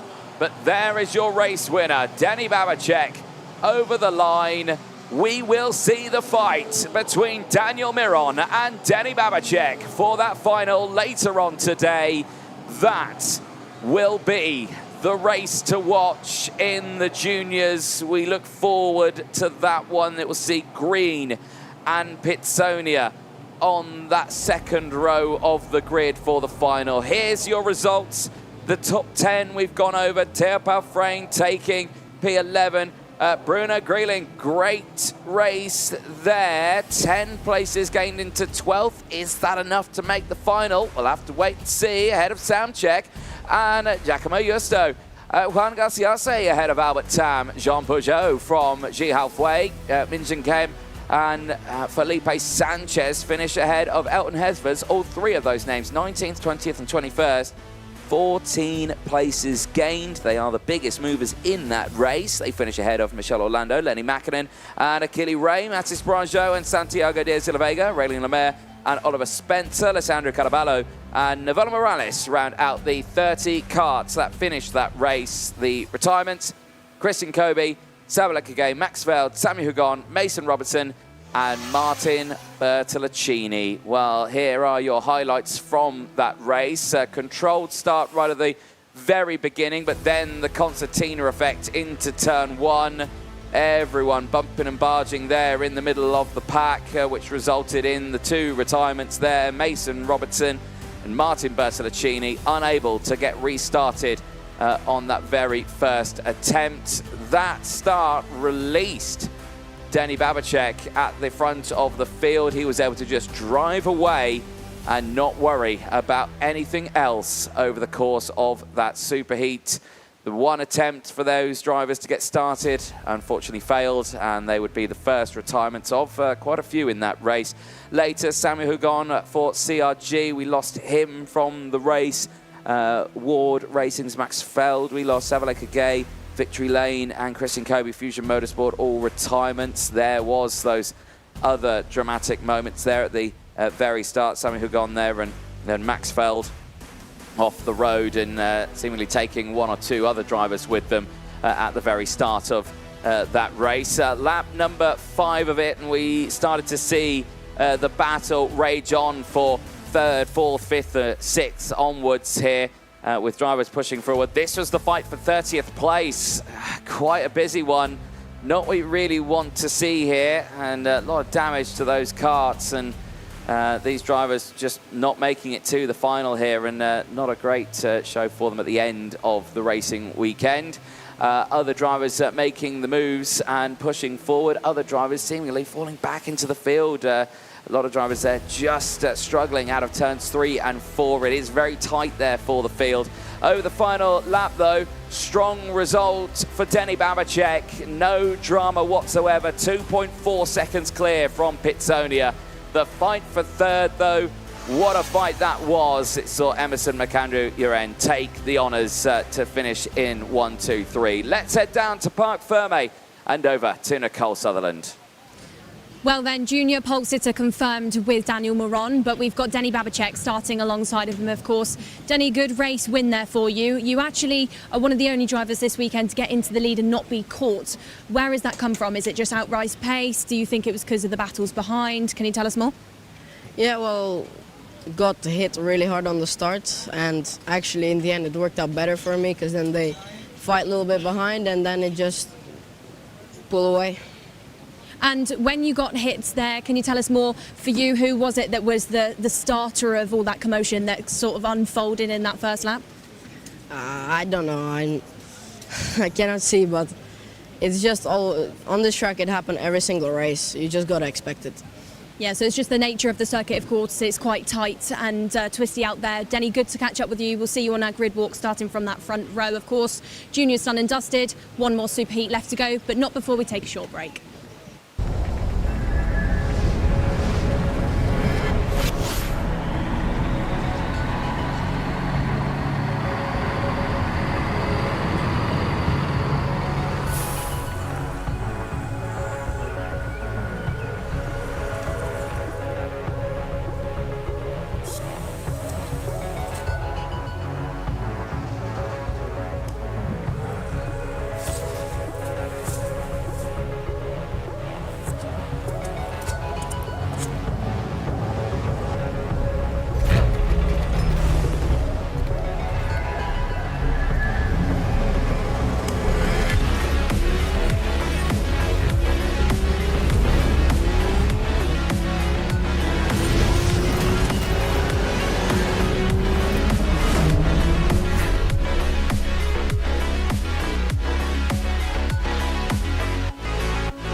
Welcome back, ladies and gentlemen, to live coverage here for round 3 of the Champions of the Future.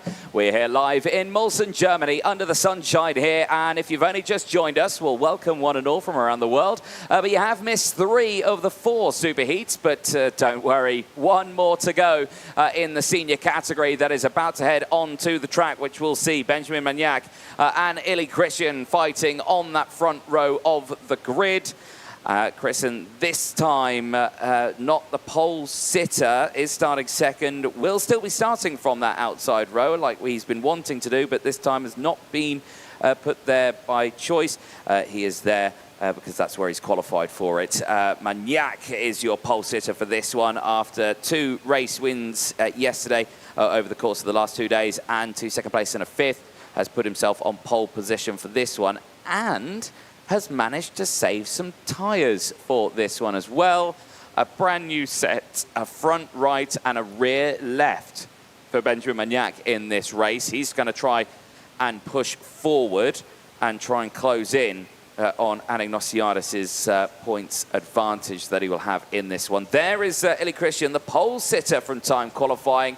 He was the fastest overall at the beginning of the weekend and seemingly looked the fastest in the qualifying heats as well. 3 qualifying heat wins, but that P8 and P5's just put him a bit further back than he'd like to be, but he's still on that front row of the grid. He's still in a really strong position to come away with a good result for that final. There we go. We were referencing that movie yesterday. Well, it's not that movie, that track. Talladega, what a circuit. This race, though, looking forward to it. Tension tight, including for that man there, Valerio Virpiana, the Italian, did take a race win yesterday. What can he do in this superheat? Yeah, absolutely. Good questions raised for driver Spur in your front. Can they get to the front and stay up there? But we've also got names that are on, of course, that cut-off point. Your 9th row backwards, like Victor Salmac, Aston Sharp, Seb Mins and Ludovico Mazzola, are all at risk of saying goodbye to their hopes of making it into those finals later on. And some names, though, you know, they're sat kind of comfortable, but do need to still try and push. We've got Oliver Kinmark, who's currently sat at 32nd overall. Manuel Miguez sat P30 for the time being. So you're still going to have drivers at the front looking to pick off some positions.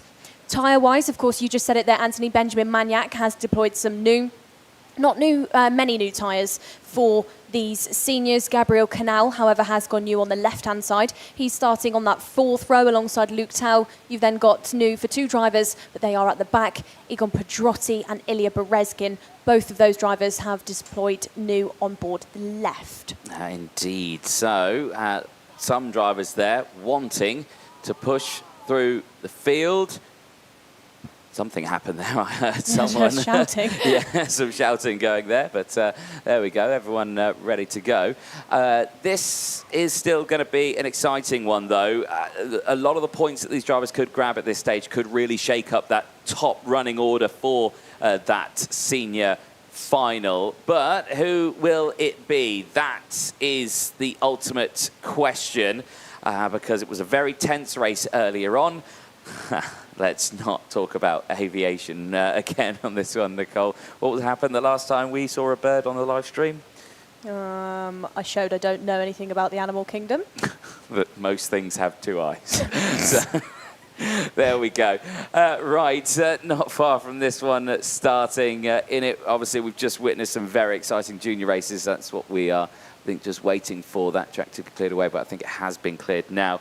This race due to start at 10:50, but like I say, we're quite a bit behind today. Lots going on so far today within the racing. Anthony, one word for you. What would you describe it as from what we've seen in these first three Superheats so far? Only one word? Yep. Interesting. Okay. I think I'll describe it. What about you? Explosive, maybe? Explosive. That's a very aggressive word there, Nicole. There you go. Blimey, did you wake up today and chose violence? No, that was yesterday. Was that yesterday? Yeah. Today, I've been calm. You've been happy today. Yeah. You've had a I'm smile on always your- happy. Are you? Maybe not last week. There we go. These drivers here, though, I'm sure are quite happy to get ready to go racing. Obviously, air temperature right now, well, it's 90 degrees. It's still the same temperature it was yesterday, except, well, it's significantly sunnier today. I have taken my shades off now at this point because, I couldn't see my screens up here. But, again, I am looking forward to seeing what these drivers can achieve. There is a man ready to go, Benjamin Yak. He is set, ready for this one. A lot of tensions. There is Angelina Simmons texting. Yes, we can see you. There we go. Good stuff. There it is. Hi, Angelina. There we go. So you'll get ready for your racing a bit later. But for all these drivers here, curious to see. I am curious, though, about that cutoff point here, because you've got Aston Sharp, Victor Stalmack, Ludovica Mazzola, Sebastian Mins out there. I did have a chat with Dean Hugentorn yesterday. He did quote me, actually. Yeah, so I had a chat with Dean. Dean said, Dean, how was the racing yesterday? Oh, it was all good. It kind of felt like going on a rental kart race where every driver is Sebastian Mins. I don't know how Sebastian's going to deal with that. Sebastian, it's your turn to come back at that one for Dean Hugendorn. So there we go. Nicole, your face at me there said a million words. I think you've just created a bit of a fight out there by accident, Anthony. You've just stirred the pot. You've just got a big spoon out and stirred it up between the drivers. I love to do it. Right, okay, good stuff. I think they're just waiting for something to go forward. We are going to take a short break. Do not go anywhere. Hopefully, this last Superheat will be underway very soon.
Now I'm going to try the Playseat Formula Instinct F1 edition.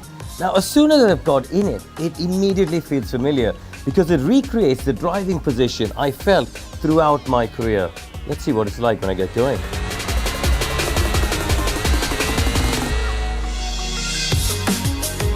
The X-Adapt frame is really handy because you're able to really customize every part of the seat structure for your own body. You can adjust the angle of the steering and of course move the seat forward and backwards to get exactly where you want for a long night of sim racing. Just coming through the final corner. Yep, get the DRS open. The Modiform pads that I've got in my lower back are really good actually, which is ideal when you want to get on the brakes, especially for the slower corners. The steering wheel is super rigid on the frame, which is great because when you're going through these fast corners, changing one direction to the other, that's exactly what you want. You don't want the thing moving around. There's a decent lap, let's keep going. The seating position with your bum going low and your legs coming back up high is exactly how you have it in all Formula 1 cars, really. On the whole, I think the seat is super comfortable. I think for someone who's a bit more serious about their gaming and simming, this is really impressive because you feel genuinely like you're sitting in the cockpit of a race car.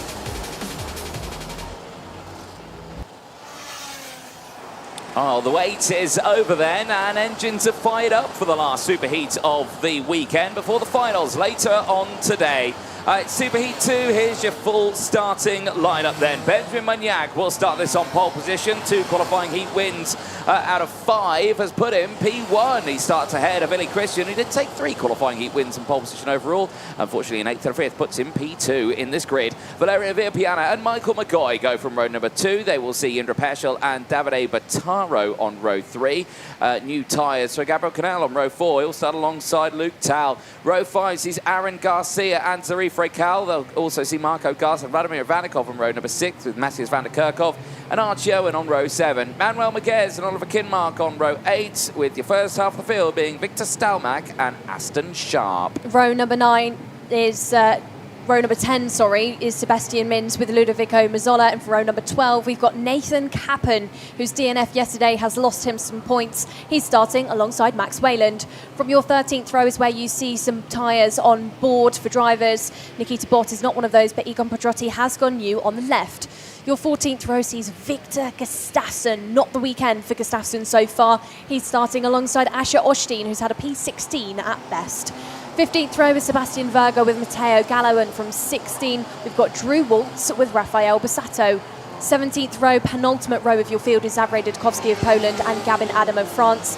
18 rows in total, 36 karts, and the drivers who will probably not be seen in those finals later on, Ilya Berezkin and Melka Milel, who scrape in just by a whisker.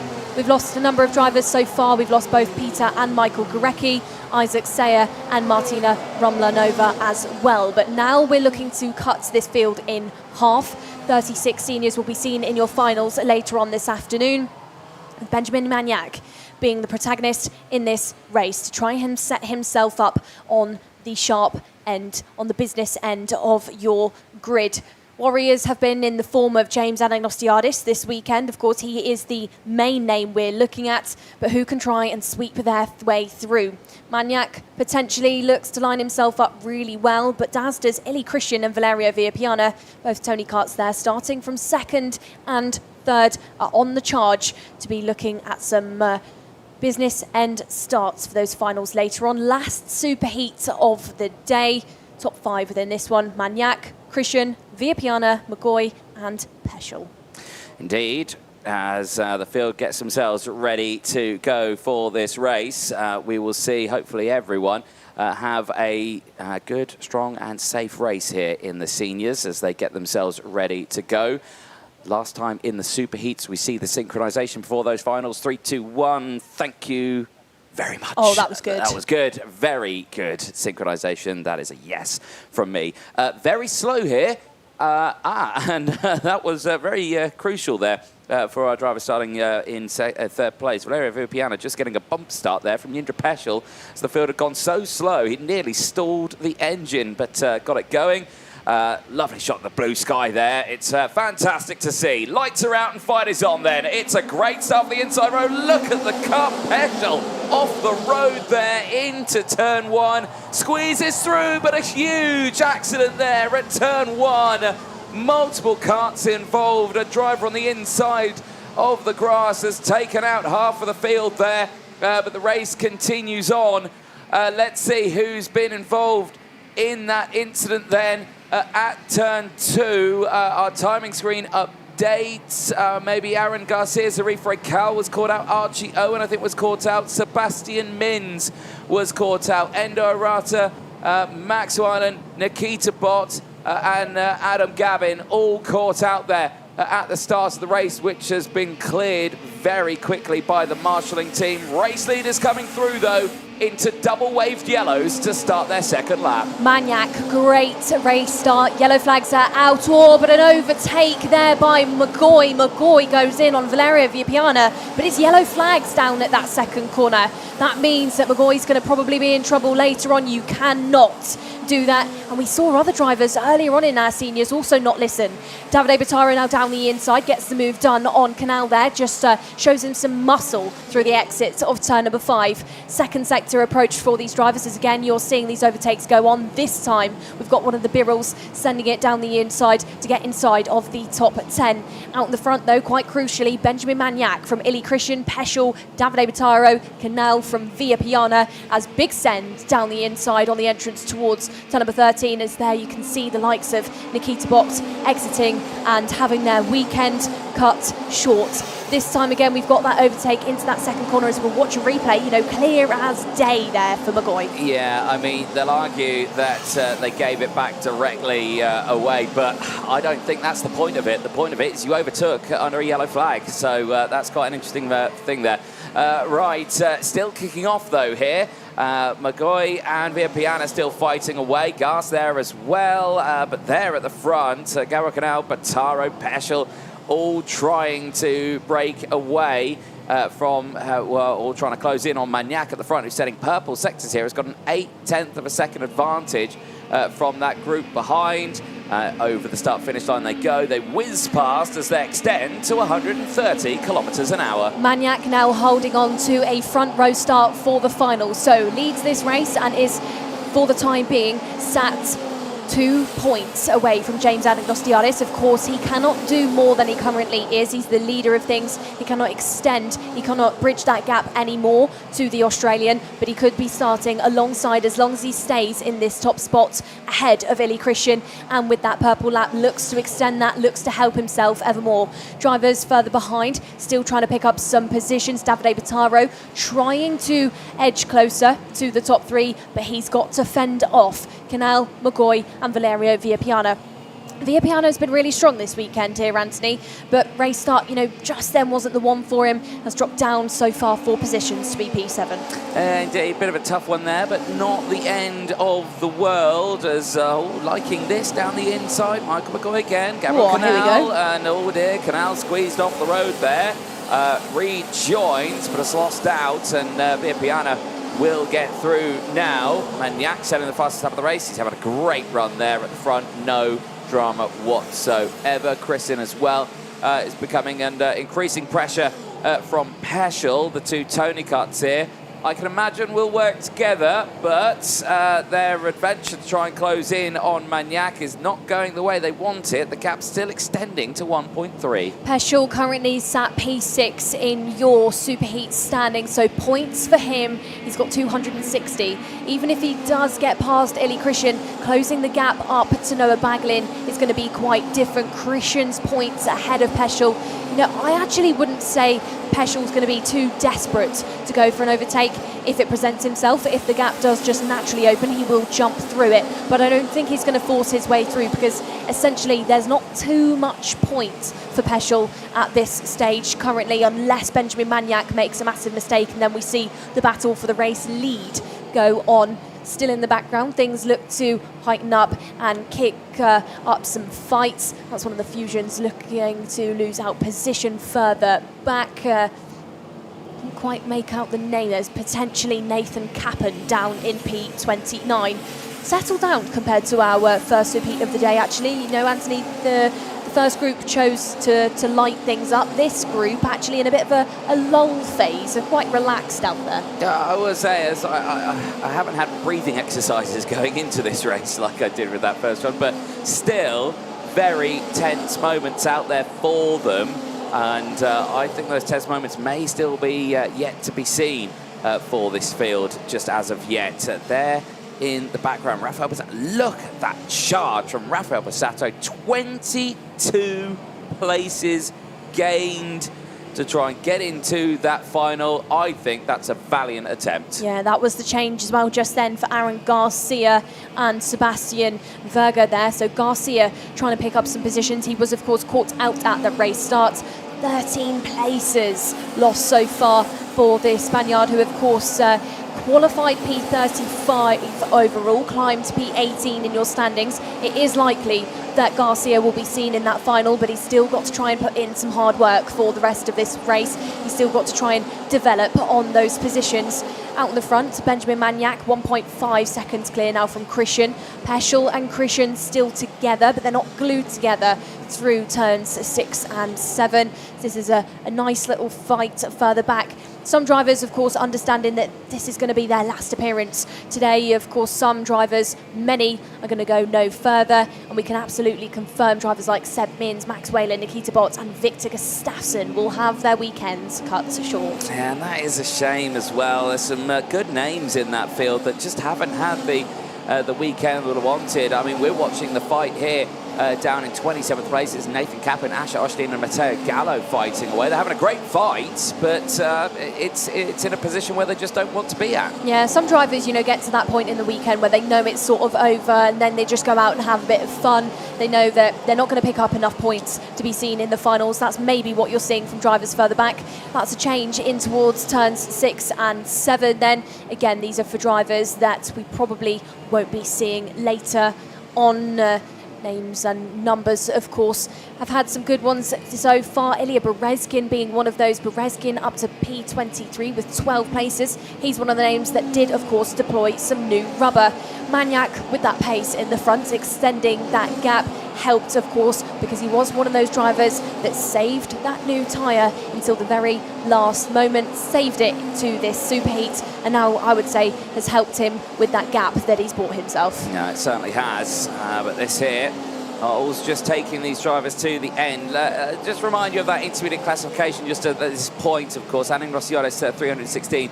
Magnac so close here to try and take in that pole position away, but it's just not going to happen. He's missed out by 2 points, and that shows how important that first race was for Aning Rossioles.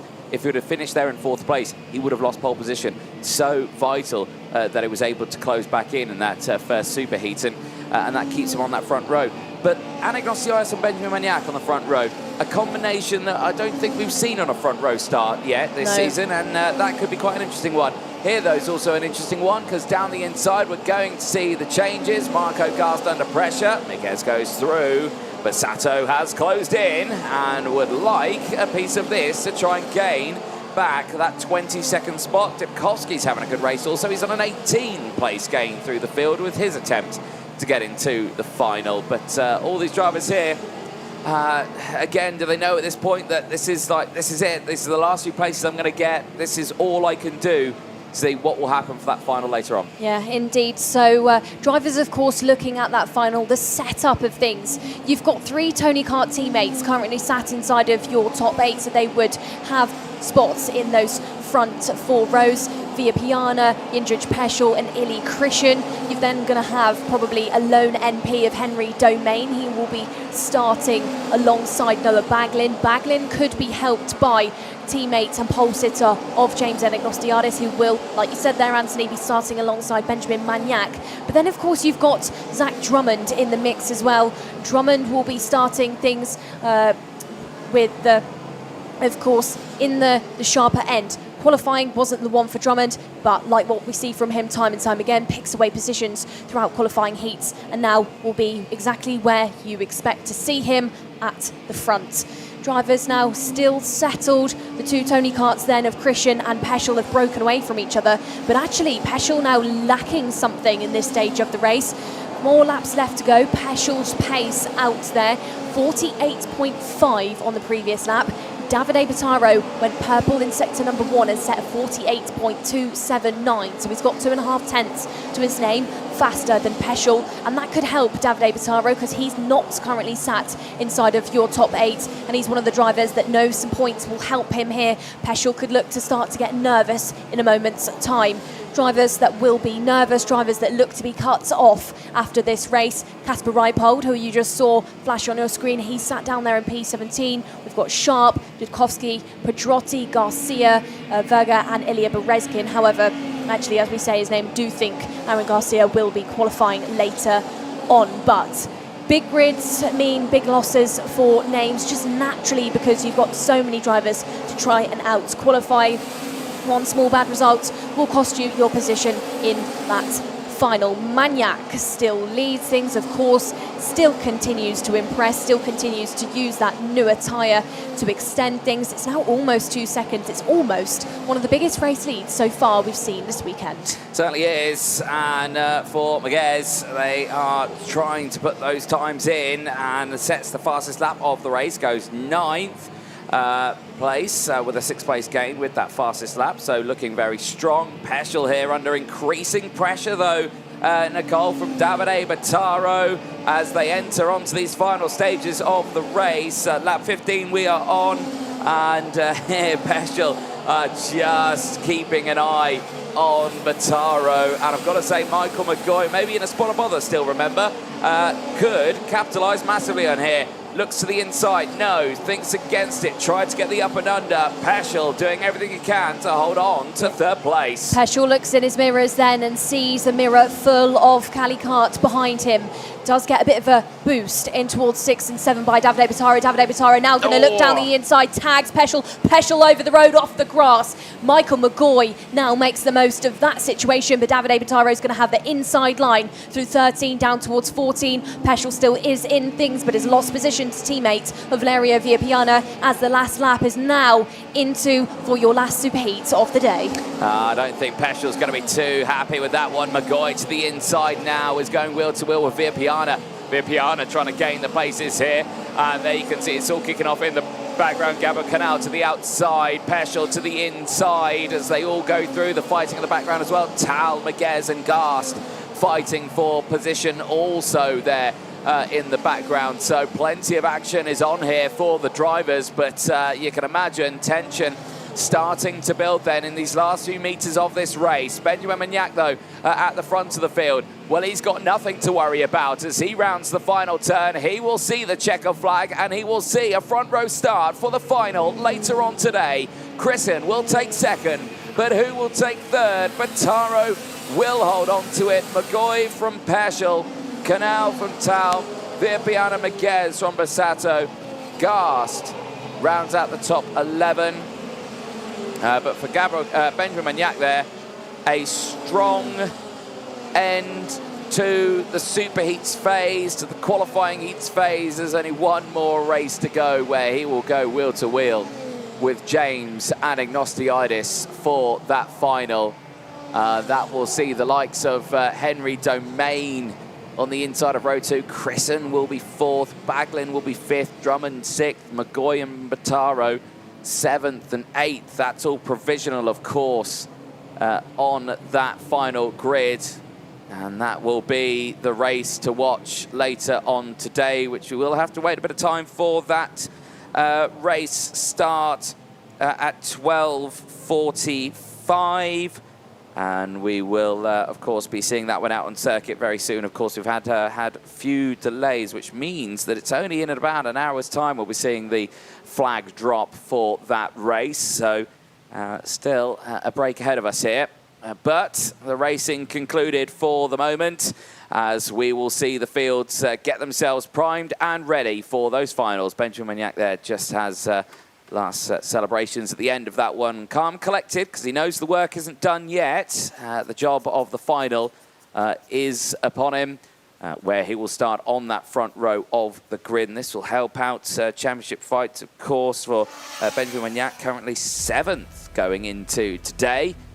in those championship standings. Here's your highlights. Well, you can see from the word go, it was absolutely fine for Magnac. He was able to break away. Peschel straight out of the way, was on the grass as he tried to bring it back onto the circuit. And speaking of bringing it back onto the circuit, drama unfolding right at the back of the grid. Double waved yellows. You can see the incident happening. It's like a emulation of what we've seen time in and time out. That first chicane at Monza, of course, but on the grass and just unable to slow the kart down and rejoins right in front of the field. We lost a lot of drivers from that incident, including Zuri Frickel, Archie Owen, Sebastian Mins, Max Weiland, Nikita Bott and Victor Gustafsson were all dramas in that race. And the rest of the racing carried on then.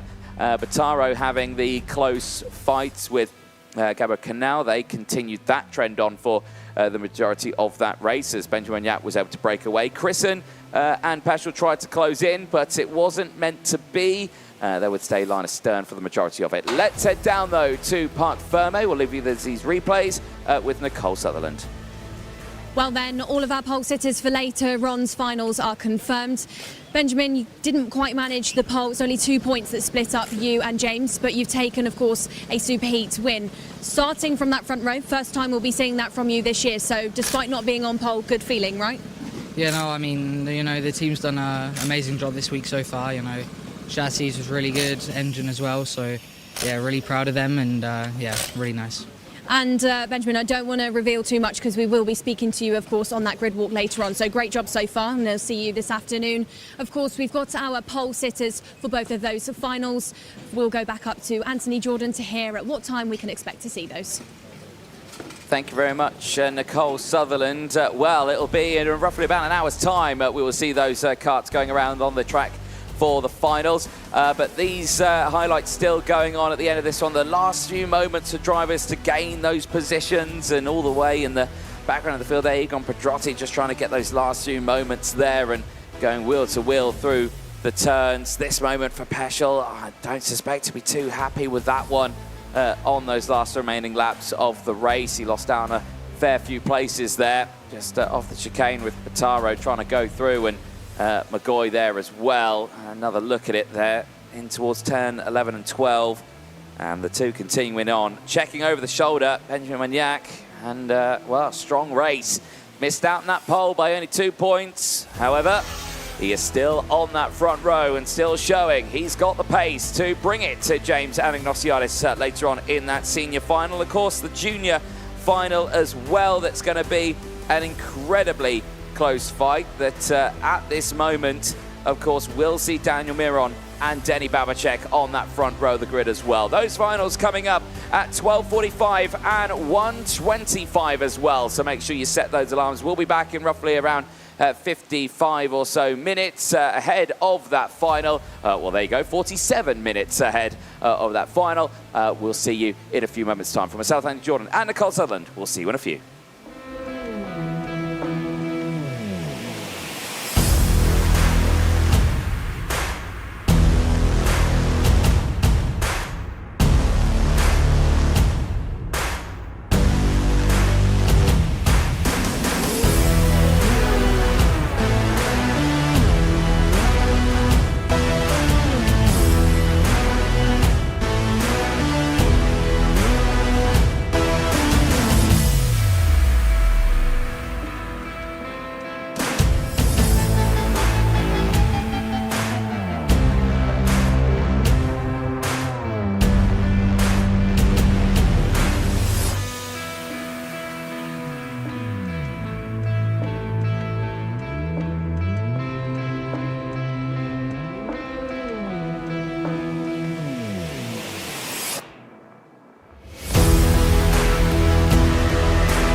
The long wait is over. Welcome, one and all, to round 3 of the Champions of the Future, live here in Germany. We're a stone's throw from the main city of Leipzig, which does host and boast one of the biggest train stations in terms of sheer size. Not footfall, that one would be in Paris, but in this one, the largest in Europe. And only a stone's throw away from the city lies the Arena E circuit in Mülsen, Germany. We are looking forward to this one. It is finals time here for the 3rd round and the middle point of the season here at the Arena E Motorsport Arena in Mülsen.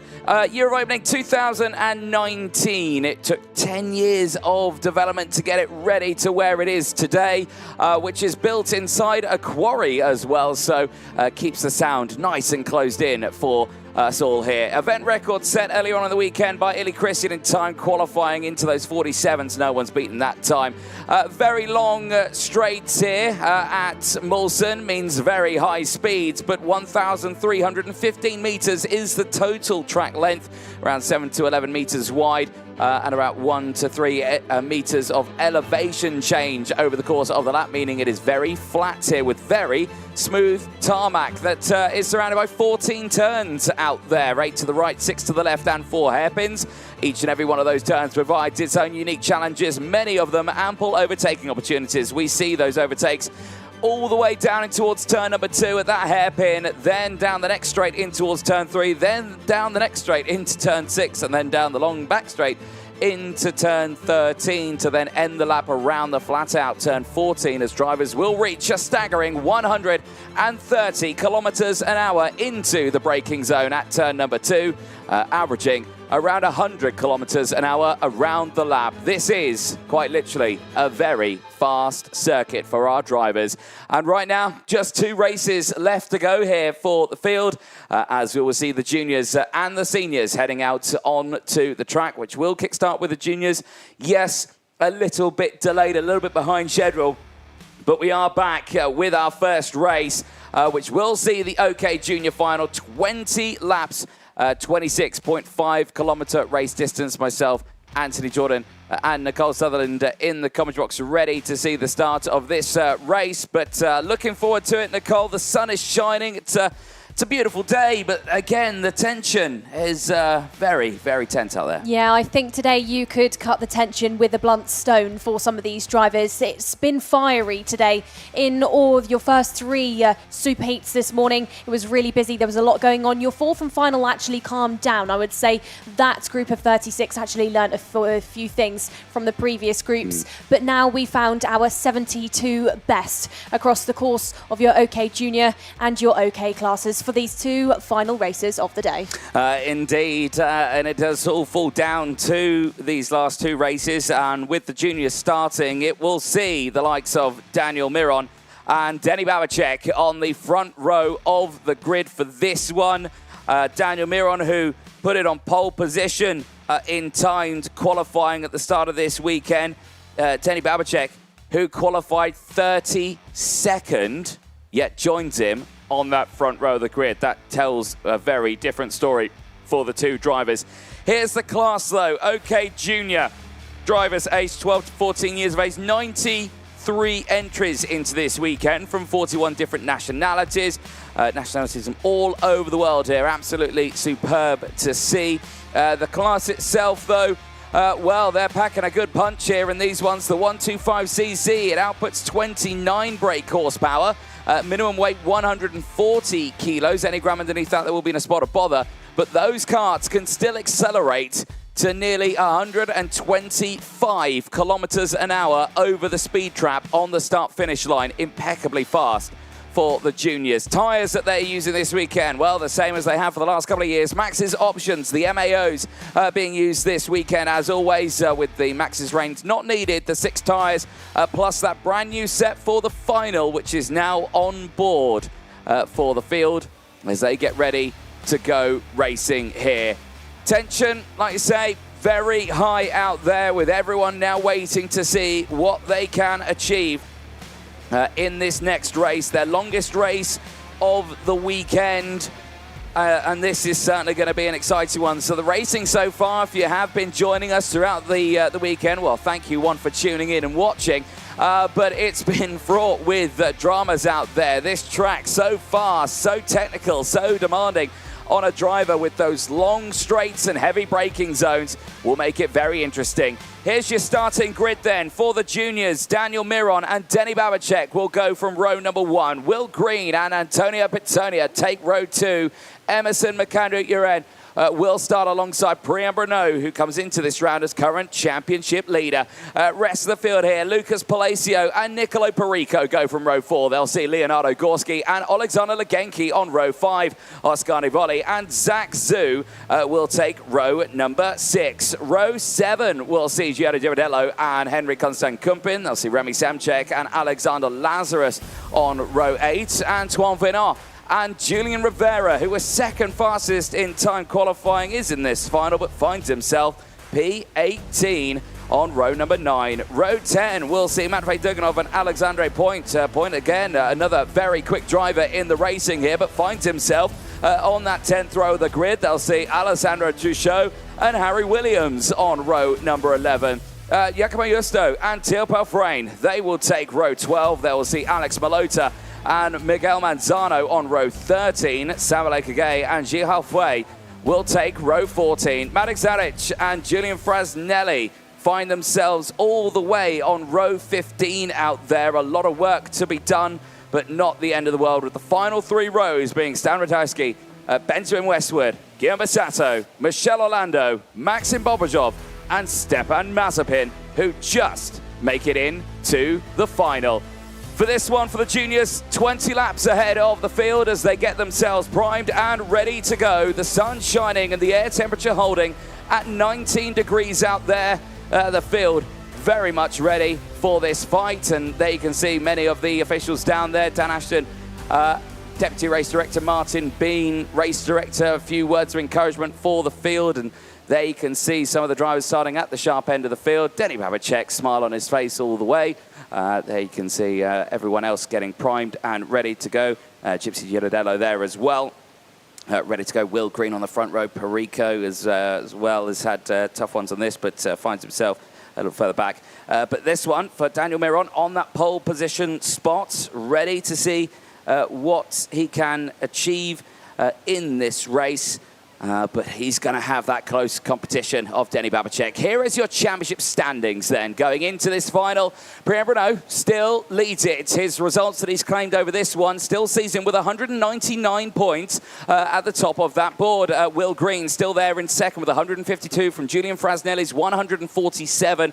Daniel Miron fourth overall, but starting on pole position could find himself gaining a few more points. Oscar Nivoli fifth in the standings ahead of Leo Gorski. Nicolo Perico seventh ahead of Antonio Pittonia, fellow countryman Remy Samchek and Jelly Girodello, who rounds out the top 10 in the championship standings. 80 points to his name, a significant deficit, but it's not over just yet as he starts high up in that order. As myself and Nicole Sutherland were saying, tension, you could cut it with a blunt instrument, and are we going to feel that tension on the grid? Well, we're about to find out as we pass over to Nicole Sutherland. Well then, Anthony, we can tell you a bit more, but what I can say right now is actually a lot of our juniors seem quite relaxed, and I've got 3 of them right next to me in the form of Daniel Miron, Denny Babacek and Emerson McAndrew-Uren. We're going to start with Daniel. Turn around, please. Daniel, starting this one from pole, of course, you've been pole since qualifying for you. Wouldn't have expected anything less, and it's looking good, right? Yeah, it's looking good. It's probably the best position to start in, pole position, so yeah, we're looking forward. And of course, you're starting alongside Denny. You and Denny haven't gone directly head-to-head just yet throughout these racing. For you, what are you expecting that to be like? Because he's been really strong, right? Yeah, he's strong, and he's very fast, of course, but yeah, we focus on ourselves. Absolutely do. Thank you very much then, Danny. And I'm going to then head to Denny Babacek. Denny, spoke to you, of course, after that Superheats, a win for you there. Now maybe a final win for you. Could be the first of the year, but it's not going to be easy, right? And it's going to be a bit of a hack. Yeah, like I said, we love a hack, don't we? So that went famous, actually. And yeah, well, we'll just see how the race goes. Just going to try my best. A lot of tough opponents, so. And we've seen from you this year already that you like to back the pack up into each other. You know, you're quite strong at defending there, Danny. Can we maybe expect some of that from you? Well, there's one other guy that can be doing that for me, but Who? Danny. Well, Danny, good to catch up with you, and we'll see how that one unfolds then. See who else we can find. I can see Emerson McAndrew-Wren. Really good weekend so far for you. Probably the best weekend you've had so far in OK Junior, right? Yeah, it's been a really good weekend for us. A lot of consistent podiums, so just hopefully we can do well in the final. And what do you think it is for you that's changed between, say, Valencia and now to see you as fast as you are? Because then, you know, you were in the stronger side of the order, but things sometimes went a little bit wrong. Is there anything that you've changed in yourself? Is it the work with the team? Can you tell us a bit more? I just think getting more used to the car, and obviously the team's really helped me with a lot of things. So I think they're a great team, and hopefully, yeah. As well, Emerson, longest race of the day now goes into things. We've seen really busy races, really busy heats. Two of the quickest drivers, of course, Denny and Daniel, are out there. Were you expecting for those two drivers to maybe back everybody else up so then you can try and get more involved? Yeah, I think it's going to be a hack, really. So, yeah, just trying to do my best, get through the pack and see what happens. Well, like we said, so far, best weekend we've seen from you just yet. Great job, and we'll see you maybe later on. We'll see who else we can find. I can see the ward cart of Antonio Pizzonia, and he's stood over there. I'm going to get Antonio to come over. Really good moments from Antonio so far this weekend. He's one of the only drivers to have actually challenged Daniel Moron. It was at turn number 13 when he went for a really late move. Antonio, that move yesterday, last moment, impressive stuff, bravery on four wheels for you. Going to maybe show us some of the same? Yeah, I hope we can do the same on the final because we should have the same speed as the heat, so we hope we can do the same and fight for the win. And let's talk about the first corner, because in your superheat, that's where for a lot of drivers it went really, really wrong. You were at the front, however, you were quite unbothered by it. But starting from that second row now, how do you outplay that first corner? Well, of course, the inside row is going to try to push each other off, to be fair. So I have to be careful in the exit of the first corner because they're gonna try to push the outside line wide. So, but it's more like a lucky place there. So. Well, Antonio, suited and booted, and we'll let you get the helmet on to get concentrated. Thank you very much. 3-minute board have gone out to these drivers. I'm going to try and catch up with, though, the Williams Young Junior driver, the Forza driver of Lucas Palacio. Lucas, like Emerson, is on one of his best weekends so far. Lucas, looking good going into this one. You've been strong this weekend. You've been consistently inside of the top 10. But now it's, of course, a win that you're looking for. How simple do you reckon that's going to be? How much of a fight do you think it's going to be? Can you tell us more? It's not going to be simple at all, really. They're going to start defending probably middle of the race. Hopefully I can get past most of that and get a gap, calm myself down, and then fight for the lead. And of course, within this grid, you know, in your own right, you're a big name, but you've also got some big names in front of you, next to you as well. Perico is starting directly next to you. Earlier on in the year, you two drivers would have been teammates. Now you're not teammates. You've got KR Factory and you're with Forza. Anything that you're thinking about going into that first corner, starting with drivers so quick around you? Just try not to get a pushback bumper on the start and just try to calm myself down, stay concentrated, and yeah, we'll see. We'll see indeed. Thank you very much then, Lucas.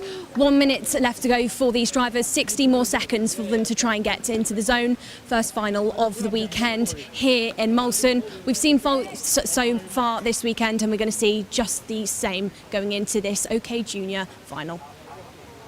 Thank you very much, Nicole Sutherland, there on the grid ahead of this first final of the weekend. Of course, round 3 for the champions of the future. In the sunshine here in Mülsen, certainly primed and ready, and we have gone over that championship standings list at this moment, but of course Priam Bruno comes into this final on that third row. The grid is still the points leader, came into the weekend as that continued that trend. He scored 11 points earlier on in that intermediate classification for the qualifying heats. He added more to his name going through the super heats. He comes into this final with 199 points, still 8 points lead from the rest of the field, which we'll see Will Green second in those points. So tension building here for the drivers as engines fire up. Drivers make their way out for this race, the juniors' last race of the weekend here in Mülsen, Germany, before they can take a nice, relaxed break for a couple of days before it all starts again. Myself, Anthony Jordan, Nicole Sutherland back in the commentary box. Nicole down there. You're saying it felt quite calm, felt quite relaxed. Everyone's just waiting for a hack and all of that, and we'll wait and see. There's race control. Joanna Falcao, head of race control, joined by David Manchester and Sam Fisher, ready to go. They've been very busy again today, and they're expecting business as usual in these next two races. Do you know what? I think if you want some entertainment, you've tuned into the right race so far this weekend. We know that Daniel Miron and Denny Babacek are going to go wheel to wheel, I would say, throughout these laps. Longest race distance we've seen from our juniors so far this weekend, 20 in total. 20 in total, all under the guidance and the help of our dedicated team of volunteer marshals. They've had an absolute job on their hands so far this weekend. So many heats, 30 in total. Then we had those 4 superheats that provided a lot of crashes, a lot of moments out there, but every single one of our army of marshalling team has contributed to keeping all of these drivers safe, as has, of course, our team of race directors, Dan Ashton and Martin Bean, there on the gantry, ready to head our first final of the day into that first corner to go green and to go racing. Disco never dies with Disco Dan on the order there with his finger in the air, getting the drivers to go around once more. Go on. It's actually 2 Martin Beans on that gantry because Martin's got a picture on the back of Dan's clipboard as well. Yes, indeed. They're best buddies, are they, on there? So there we go. Right then, this is it. Finals time. We've waited a long time for this one, Nicole. The juniors, they've been feisty, but I think fair through a lot of these races over the course of it. But your facial expression tells me I'm talking coswallop. It depends on what your definition of fair is, I suppose. Well, I threw feisty in first, so yeah, there you go. I covered it off, I think, with that one. Right, there is our dynamic duo of the flag marshals. They're ready, hopefully nice and synchronised for the final. If we could please, that would be superb. I'm sure they will deliver. The crowd's ready to go. Synchronization 3, 2, 1. Thank you. Lovely. That was spot on point for the finals here. Right then, 20 laps and a championship fight at stake still here on round 3 with still 2 more rounds to go, of course, in the series as we head to the final turn. Tension builds as the revs begin to rise. It is Daniel Miron and Denny Babacek, Spain versus Czechia. Into the tram lines, it is lights out and it is fights on. In the juniors, lightning start for Daniel Miron. He holds off the attack from the rest of the field, but it's carnage in the background. One of the MPs goes round and collides into the middle of the circuit. It's pandemonium at turn 1 with half the field out of the race. Oh, and, no. Who's involved there? Emerson, I think, is part of that one. Is Priam Bruno there as well? A lot of drivers got caught out. There's a breakaway. The top 4 slow procedure is out, rightly so.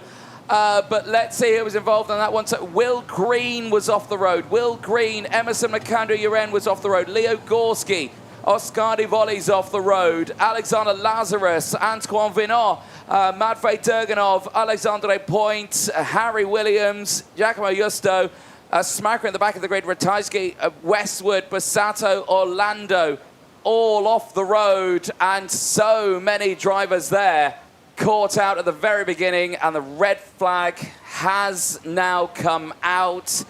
A stoppage for the first race of the day, and to let you know what's going to be happening now, there will be a delay, a long pause here, because the red flag has come out on the opening lap. This will be a full race restart. Basically, this entire grid will get regridded back to the original start. Of course, any nose cones that will have happened over that time will be squared away, and a repair window will be provided for the drivers. Here's the replay on this one. So it was an orange cart that went in. Gorski. That was the MP, I think. Yeah, Leo Gorski there who were just caught out on the inside line, and it's just rejoined right in the middle of the chasing pack. Yeah, so Gorski goes off the road over the grass, then the rear is taken away from him. He then rolls into the traffic that's coming along. Yeah, it's just victims in the back part. This is the other angle of it. So Gorski's actually assisted there. The drivers behind, obviously that Constantina effect, they're just pushing and shoving each other, but it's all coming from the drivers behind. Nobody's got anywhere to go. I wouldn't say there was a particular driver maybe at fault. It was just one of those, it's a domino effect, and it just looks to catch everybody else out. But of course, red flag is a saving grace for many of these drivers. Now they'll be gifted that opportunity to reset anything and to go again. But there you can just see, turns into absolute chaos and turmoil for literally like 3/4 of your grid. Well, these things do happen, and unfortunately, I think I can report that I think all drivers are okay from that incident. I just think it was so many karts that had just come awry there, and I think the right call to be made there to just stop the racing. This obviously gives those drivers a chance to get those karts sorted out. It means that the mechanics are about to earn their weekly wage, because they've got now probably what's going to be allocated a 15-minute repair window for any karts that are damaged. This is only provisional, of course. That might happen. It can always depend. But usually they're given that time. After that 15 minutes have elapsed, if your kart is back on the grid and you are ready to go, you will restart. If your kart is not there, you will not race in that final. And there you can see the mechanics have been released there to try and help with the cleanup operation that has happened out there. And a very tense moment. The last thing you want to do is be given something here at this point from anyone in the stands. Yes, don't do that, but there we go. Back into the right spot, but certainly a very shaky start to the finals here, Nicole. Yeah, absolutely. That was one of the Paralin drivers there. I think just signalling to a member of the team maybe about some of the damage that he has not got on board. I don't think anybody necessarily took any massive impact there. You know, we can't quite tell, maybe some broken track rods in there, bent track rods, maybe a bent steering column here and there, but nobody looks like they've got massive damage deployed. There will definitely be some nose cones. Of course, those front fairings actually get popped in quite easily, but they can be reset. It's whether or not anybody's got any damage on board, if the mechanic can get that sorted in time. So some drivers actually going left, some going right now down the start-finish straight. That's one of the Ricky Flynn's that now looks to exit. So Durganov first weekend with Ricky Flynn is now pushing things back towards the pit lane area. So I'd say he's one of the drivers that will have some repair time to get that Lando Norris chassis fixed. Indeed. So a lot of moving parts in play right now. Obviously, mechanics bringing everything back. They'll have to put these drivers in the repair area or straight onto the grid if they've checked it over and they said it's all good and they can just pop it back down, all fine. But we have to wait until everyone's off the circuit before that timer can start. Because obviously, if the timer starts and someone's still recovering back, it's a bit unfair for them. So they have to wait until everyone is back before they can start that timer. And a lot of karts here will be going back. And I'm just trying to have a look at the karts and see what sort of damage we might have on board here. But as you mentioned there, Nicole, I think it will just be, as you say, just a few maybe broken track rods, maybe bent track rods or bent steering columns. Nothing major or anything like that. No broken chassis, I can imagine, from that. I think it will be quite minimal. Yeah, nobody looking like they've got, you know, sort of overly bent axles or anything like that. Just a bit of dirty rubber marks, some dirt on the tyres. But nobody really coming away with anything, you know, that's going to take some time. Hopefully that's the case. But of course, some of those damages you actually can't feel until you start driving round and the momentum builds and then you do feel things. I think whilst we do have this repair window, we're probably going to go into a short break. Yeah, well, we've not started that repair window just yet. There is, we wait for that timer to come on the digital flags there. Look, that's exactly what we're expecting. Bent track rods to come into play here. That's something that will need repairing, of course. Luckily, a relatively quick repair, but the one thing that you want to check over is, of course, to make sure that the you know, the levels of it are good as well. Like, get the lasers on it, make sure it's all aligned properly and everything. You don't want to be just chucking on a brand new one and thinking that'll do and hope the best it's good. So we will take a short pause then. This window will open very soon. We'll hopefully be back with the racing. But if you are just joining us, we are just red flag on the first final of the day for the OK Juniors. Can report no injuries reported as far as we are aware. Just damaged carts. A repair window will happen. And we'll be back very soon. Do not go anywhere. That junior final coming up very soon.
When you're racing out on the track, you need to be at one with the car. You need to sense every minute detail. You need to feel every camber of the curb. And crucially, that moment in the middle of the corner where you feel the grip and put the power down. It all starts with the right seat. Playseat is bringing you closer to the cockpit than ever before, with a range of models for gamers of all abilities and budgets. And I'm going to try 3 of them out here. There's the Challenge, the Formula Instinct, and the Formula Intelligence models. I'm going to see how they measure up to the real thing and how they can enhance your sim racing experience.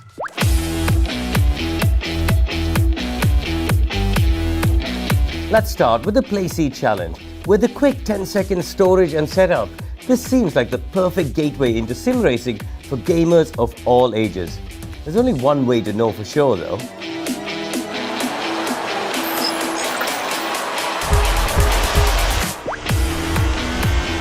I like the fact that we can adjust the steering wheel angle and move the pedals around. So actually I could get it the way I would like in terms of the steering position. The steering is really stable. I'm putting quite a bit of force through these fast corners, and likewise for the pedals as well. You keep thinking it's going to slide away from you, but actually I'm pressing the brake pedal pretty hard and it's not moving, so I'm quite impressed. I really do like driving Zandvoort. It's such a cool circuit. Given how roomy this chair feels, I am a bit surprised at how compact it can be. When the Playseat Challenge arrived, I was a bit confused because the box was actually really small and compact, but it does genuinely fold that small. I think if you're new to sim racing and you wanted a first touch point with the game, this is probably a good option for you. And actually, because it's comfy, you could spend hours at it before you decide to commit more money to it.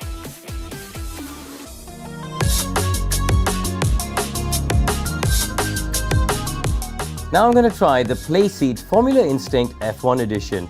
Now as soon as I've got in it, it immediately feels familiar because it recreates the driving position I felt throughout my career. Let's see what it's like when I get going.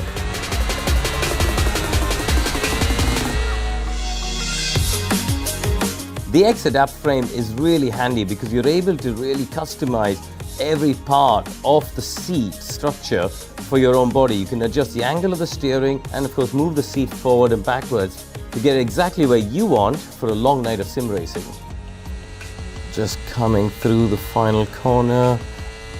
Yep, get the DRS open. The Modiform pads that I've got in my lower back are really good actually, which is ideal when you want to get on the brakes, especially for the slower corners. The steering wheel is super rigid on the frame, which is great because when you're going through these fast corners, changing one direction to the other, that's exactly what you want. You don't want the thing moving around. Oh, it's a decent lap, let's keep going. The seating position with your bum going low and your legs coming back up high is exactly how you have it in all Formula 1 cars, really. On the whole, I think the seat is super comfortable. I think for someone who's a bit more serious about their gaming and simming, this is really impressive because you feel genuinely like you're sitting in the cockpit of a race car.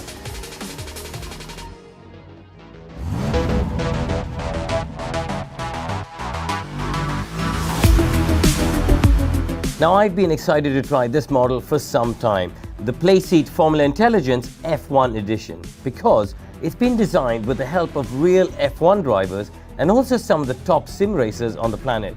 Let's see what it's like. Being in this seating position definitely makes it so immersive that you feel like you genuinely are in a race. Your mind takes over and tells you that you're in an actual race. You feel very much at one with the car, as a part of the car, and as a part of this race. The Formula Intelligence has the monitor built in and integrated into the frame, and that really means that your field of vision and your depth is very accurate and truly immersive. Tell you what, my palms are sweating, so I think I've gotten a bit too immersed in this experience. The force lock system allows you to move everything around to really create a bespoke seating experience and make it super comfy for exactly how you would want it as a driver. The seat padding is obviously of a very high quality material. It feels very comfy, very supportive on my lower back. Racing is all about chasing the last hundredth of performance and looking for marginal gains. And if you can be comfortable and if you can be fully immersed in the car, you could really unlock some extra speed, I think. So on the whole, it's been very impressive in terms of how you feel at one with the car, how you can be consistent with it as well, lap after lap, because the frame doesn't move. You feel it's solid, so you can just keep working on your own driving and try and improve. Well, as you can imagine, I've had a hell of a lot of fun trying out these 3 different seats today. And there really is something for everyone out there. The Playseat Challenge is super convenient and user-friendly and seems like the perfect way to start your sim racing journey. But if you're looking to take your sim racing to all new heights and recreate that true F1 experience, then I have to say that both the Formula Instinct and the Formula Intelligence have really impressed me today. Whatever you're looking for, you can secure your seat for next season at playseat.com. I'll see you on the track.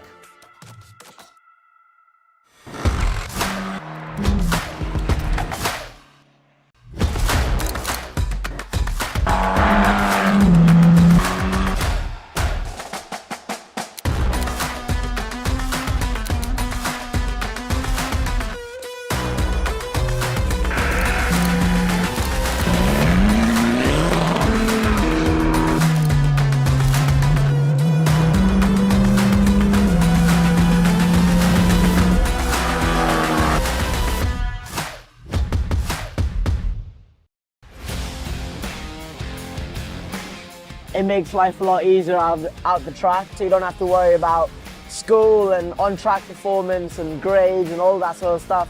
The school understands exactly what I'm doing. They understand, how important it is for me, and the schedule that they, cater for me is really well balanced, and I really enjoy it. It's a very fine balance between his sporting career and also his studies. He doesn't have to compromise on either. I'm very happy that Menewa has supported us through this journey. The communication is great, and yeah, I'm enjoying it. I think MVA would help a lot of other racers. A lot of people come into the track and asking about it. What do you do for homeschool? Like, how does it work? And I always say, Minerva, you need to contact them and get going with them because it's made my life so much easier.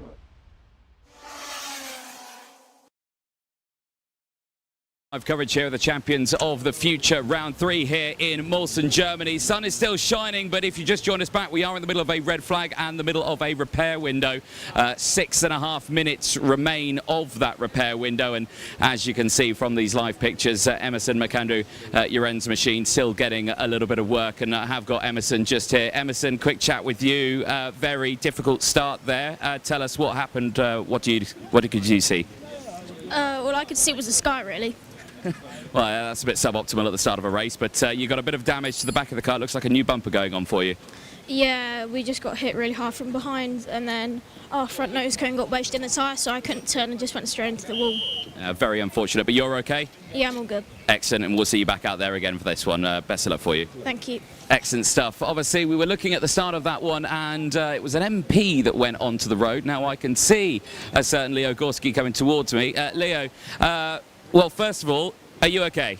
Yeah, I'm okay, but someone just completely did not brake, and I flew through the grass and then straight into green. It was chaotic, but my car is okay, and I'm going, and let's hope it's going to be a clean race now. Yeah. Where is your car at the moment? In 9th place. Oh, so it is still there. Okay, I see the missing spot there. Okay, I thought that was your spot, but okay, but everything's all good, and another attempt. That's the main thing. But best of luck in that final. Thank you very much. Excellent stuff. Good to see that from Leo Gorski, because of course he was one of the drivers that unfortunately got hit off the road. Some engines firing into life here, which is good to see. Number 75 machine just getting squared away, ready to go. This is Giacomo Justo's car, who is over here. Just want to have a quick chat with him. Jackie, how are you? Good. Yeah. How's your car? Good now, yeah. Yeah. What happened in that? What can you tell us? I don't know, I see green spin, so I go to the grass, but they stopped. You don't want to blame Julian for anything, no? No. I was P6 from P32. There we go. Nothing. Julian's not to blame then? No, I was P last, so. Okay, excellent. But yeah, cart's all good. It's going to go back on the spot now? Yeah, I excellent. think. Well, best of luck. Enjoy that final. Yes, back on there. Good to see there from Jackie. Benjamin Westwood just here. Benjamin, how are you? All good. How's your wagon? I think a bit bent, but we can deal with it. You were a bent track rod, weren't you, on the left-hand side? And I can see he's got the levels out and the lasers, so just checking it's all straight and ready to go? Yeah, bent track rod and bent stone column, but I think it'll be fine now, so. Yeah. What can you tell us from that? Obviously, we saw from our point of view, other drivers saw what did you see? I just saw a lot of carts and couldn't avoid it, so I just went into them. Yeah. Nothing you can do. The track here really tight into turn 1, but it's so fast into the entry, isn't it? Tell us, what is it like from your point? Really fast track, everywhere with tight corners everywhere, and a lot of crashes happening this weekend, but we have to try and avoid it and see where we can go. Yeah, indeed. Well, at least the sun's shining for you, eh? Yeah. Excellent. Enjoy that final. Thank you. Excellent stuff there. Ben Westwood all ready to go. Denny Babacek is, well, his cart's here. He isn't here. He's over on the tyre wall over there. He's chatting away. But the driver's been called to get ready now. This is obviously going back into the racing. 3.5 minutes ready before that. Denny's here. He's going to get his race gear on. Denny, I know we've already spoken to you once already, but what happened there at the start? Well, again, got pushed off, and Danny. And well, it just worked out good for me that time, and then when I come around that corner, I just saw everyone out, and yeah, then race just. Yeah, you luckily didn't get away with any damage, I don't think, on that one, did you? I think you got away with that? Yeah, I think I got away with that. Yeah. Well, best of luck in this final, and we'll see what you can do again. I'll let you get race ready as well. Oscari, how are you? All good? Yeah, I'm fine. Excellent, and exciting one for you at the start of that? Yeah, kind of scary because I know I'm in the middle of the track and I know there is cars behind, so but nothing happens, so it's good. Excellent. Well, best of luck. We'll let you get ready. Try not to trip there. I did see that out the corner of my eye. Right, good stuff here. Obviously, Green getting himself ready. The main thing that these drivers have got to contend with now is debris on the wheels. That should clear off quite easily. Not too much drama, so that should get squared away quite quickly. Obviously, Emerson's car still not in position yet. That is still just over there, but he has got 2 minutes left. He's got in the last bolts in the machine as well. Priam Bruno, let's have a quick chat with you. Priam, you are obviously on the outside line going into that one. I think you got away with that one as well, didn't you? But tell us, your championship leader coming into this one, a lot of pressure on your shoulders? Yeah, for me it's the important race for the championship. It's after I have the good results. After for the next race, I have the same result. It's possible to win the championship. Excellent. That's what we're hoping for, isn't it? We'll hopefully keep your head down in this one and have a good race. Thank you. Excellent stuff there for the field. Right, we've got a minute and a half before this race gets back going. Nicole, let's head back up to you and let's see if we can get a good clean start this time. Yeah, absolutely. So then, Anthony, hoping we can go racing again once more and have a cleaner start than that one. Emerson McAndrew-Uren's kart still yet to be put on the floor. 1 minute 20 left to go for this repair window as everybody just looks to try and get settled back in the zone. And actually those drivers that got caught out at the start, so Oskari Volley, Leo Gorski, Will Green, McAndrew-Uren as well, lucky to have been able to be gifted this opportunity to go green again. Can now see that McAndrew-Uren's kart is back on the floor on that third row of the grid that he should be starting from. We're still yet to see the Paralin, however, in the background put his chassis on the kart. You can say Oskari Volley still stood there with Mechanic and with the RGMC team as well, as those front end repairs still continue on. So repairs for these drivers, I think it was the rear of the kart that was damaged for Emerson. Did see a back bumper get put onto the kart. I think a bit of damage to the chassis potentially that was then straightened by the mechanic, who's then joining us back on the grid. We had front end damage there for track rods for the likes of Benjamin Westwood. Damage for Oskari Volley on the front. He replaced a nose cone. Now he has got that kart back on the floor after the track rods have also been put on again. Will Green was one of the quickest drivers to get put back on the floor. I don't think really anything went too majorly wrong for him. It was just a case of get the kart on the stand, make sure it is all straight, fire it up, make sure everything is all okay, and then it gets it back down on the track. As now that repair window has officially run out, but every single driver, every single one of our 36 now back on the floor, back ready to go racing. Yeah, great to see, and obviously the last of those karts, Emerson McAndrew-Uren's machine just getting ready back on that grid, and of course a whole rear bumper off the kart as well, certainly making it very challenging for the field to get that one squared away and ready to go for this race. I'm going to be bringing in my skills from Valencia here, Nicole. There's a fly that's come into the commentary box, and I'm going to try and get it, and I got it. Lovely.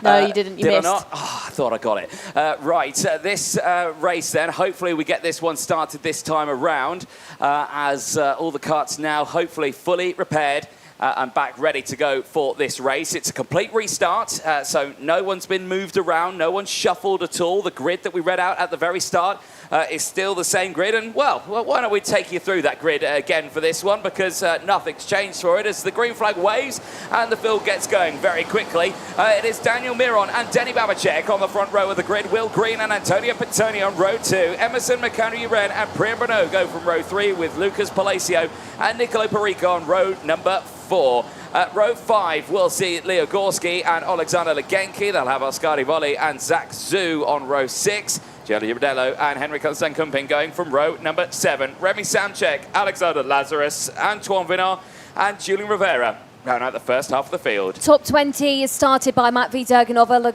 alongside Alexandra Point, two drivers that were caught out a moment ago. Shortly behind on row number 11, Alessandra Chichot joins Harry Williams. From your 12th row of your field, Giacomo Justo starts alongside Tiao Pao Frein. And from row number 13, Alex Milota will see Mexico's Miguel Manzano.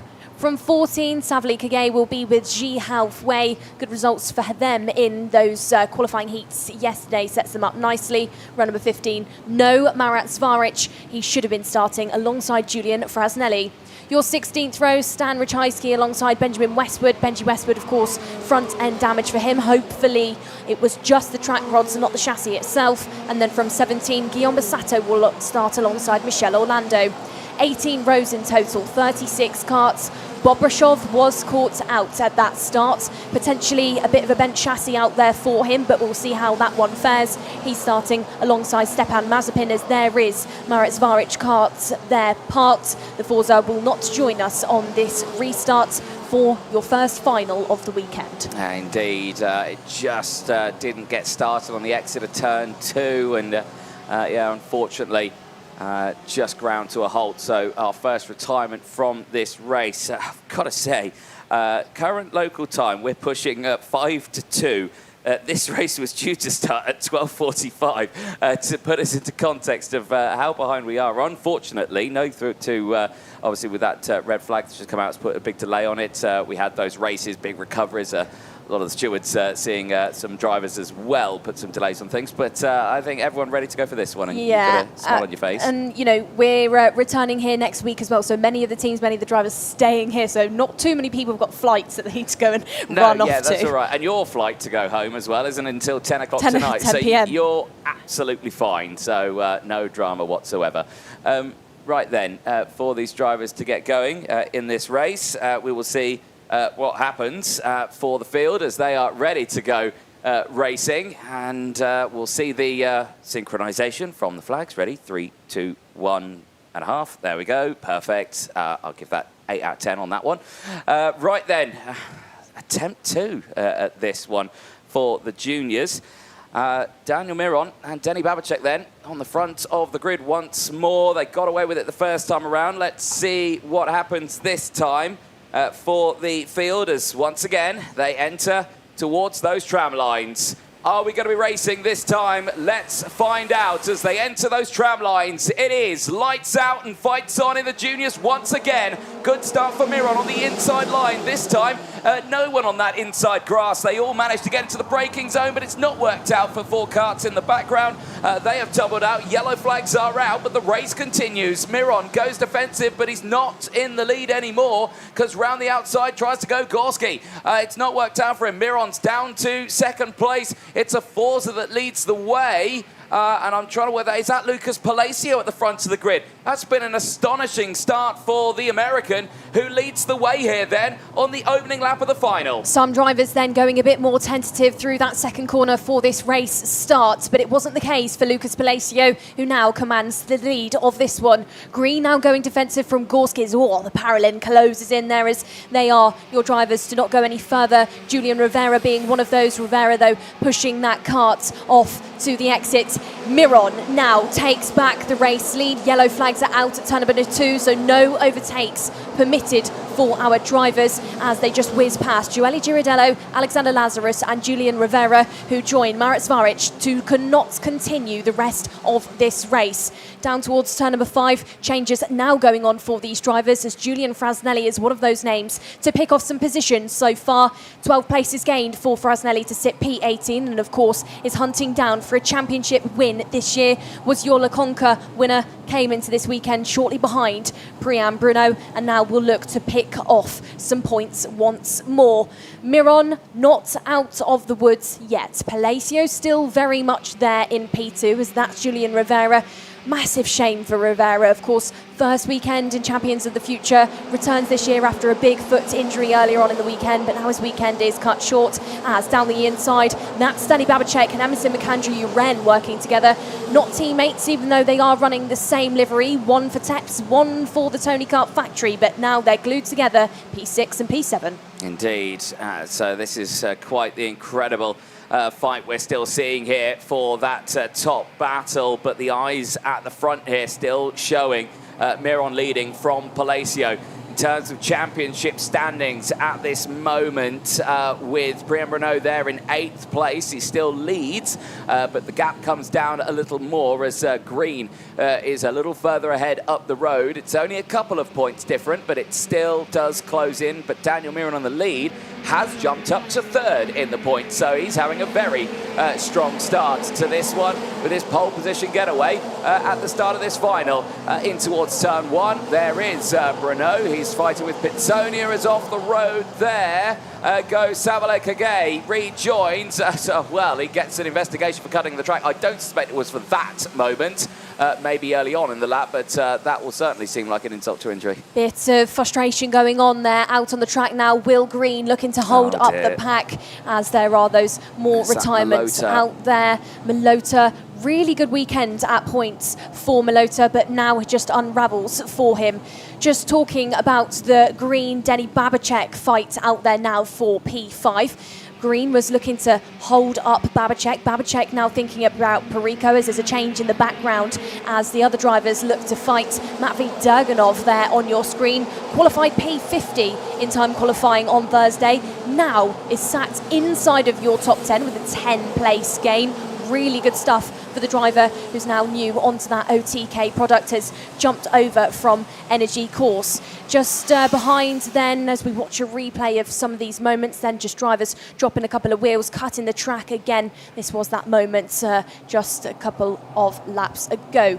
There we can see just in front of Julian Frasnelli for Malota there. That was the victory lane that he was involved in, and drivers just lucky to get away from that and escape from things, not become collected like what we saw in that first race start.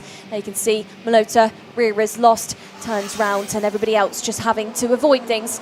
Miron looks to bolt away, looks to try and make it a go. Gorski down the inside. Where's Gorski come from this weekend? Well, now has to sit in P3 because Will Green read that one really well. Green now into P2. And Zeni Babacek is also in this fight. They said it to us on that pre-grid. Anthony's is going to turn into a hack. It certainly will do, but Miron in a really good spot here, but Will Green in a better one closes that championship gap up even more, moving up into P2 right now. But he's going to have to try and work on breaking away because Perico, Babacek, Emerson Bacario and Palacio all fighting for position here just behind. They're opening up a little bit of a gap now to the drivers up ahead, which is giving them that little bit of breathing space. Yeah, I think this is going to end in tears in a minute, Anthony. You've got drivers all over the place, drivers all over that exit rumble strip at turn number 14. Frasnelli continuing to get involved, but not as involved as Stan Ratajski. Stan Ratajski, 19 places. There you can see him just in this fight. He's right in the mix of things as now Palacio looks to defend from Antonio Pizzonia, from Denny Babacek, from Matvey Durganov. But all this is really doing, Anthony, is just giving Miron more room to breathe as again off the road drivers go, and that is your change now between Palacio, between Pizzonia for P5. May have been Samchek there. He tumbled down the order just that little bit in the background, and oh dear, running wide again. That's not good at all. Babacek's off the road. road. Palacio is off the road as well as up in the sky. Is that him again? Having drama, that is Ratajski, who's on a 21 place gain. May have just been muscled out of this one, side by side through turn 14. Action still going on. Here's Priya Bruno and here's Denny Babacek fighting for 8th place. They've got Julian Frasnelli for company just behind. Ratajski on that charge through the field though is still holding on to 10th place. Frasnelli to the outside line as there's been an incident right in the middle of the track there on the racing line. 2 carts have come awry. And there off the road, drama for Giacomo Justo out of the race. And who did he have a moment with? Was it Palacio? Yeah, it was. He's tumbling down the order as well. Drama unfolding there, even at the midway point of this race. Multiple drivers retiring. There is Lucas Palacio. Oh, that is such a shame for him. Yeah, you've got some of your big contenders within this race now with their hopes swiped away from them. Muscles out again in the backpacks through turn number 14. Frasnelli, now your biggest mover with 9 places. So he now makes himself, and Stan Ratajski is still in there with 21 to his name, with those two pushing away slightly as that is that Oskari Volley, who looks to be in a spot of I think he's just had the wind knocked out of him out there, and I think that might be the cause of it. And yeah, quite a significant moment, and great reactions from the drivers there to avoid that. But yeah, just that landing, on the side of the seat. It's probably just taken a hit to the ribs there. That's why they do have those rib protectors, but I can imagine that has knocked the wind out of him. More retirement. That's Savile Kage's kart now. He's out of the race completely in this one. That is a shame. So many retirements now in this race. There's your list, but the race still continues here, Nicole, as that Stan Ratajski pushing through the field once again.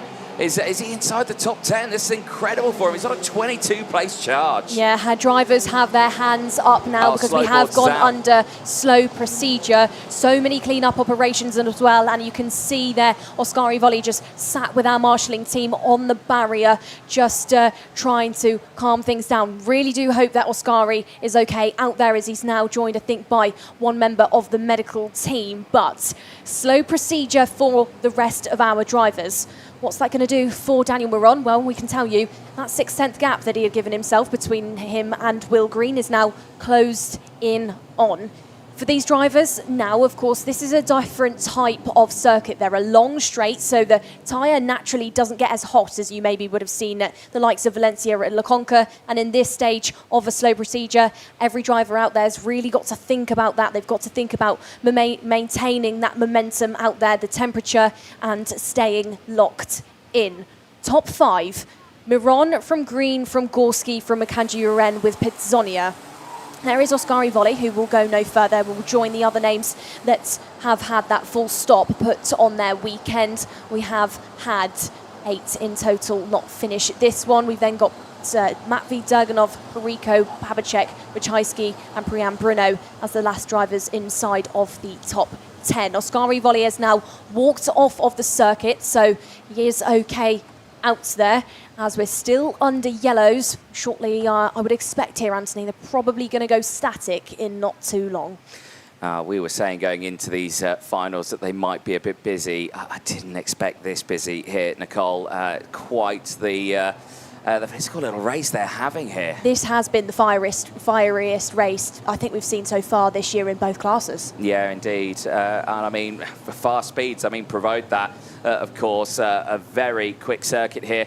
There, though, Miron in the lead has lost out on that advantage that he has had. Green has been able to close in, so has Gorski.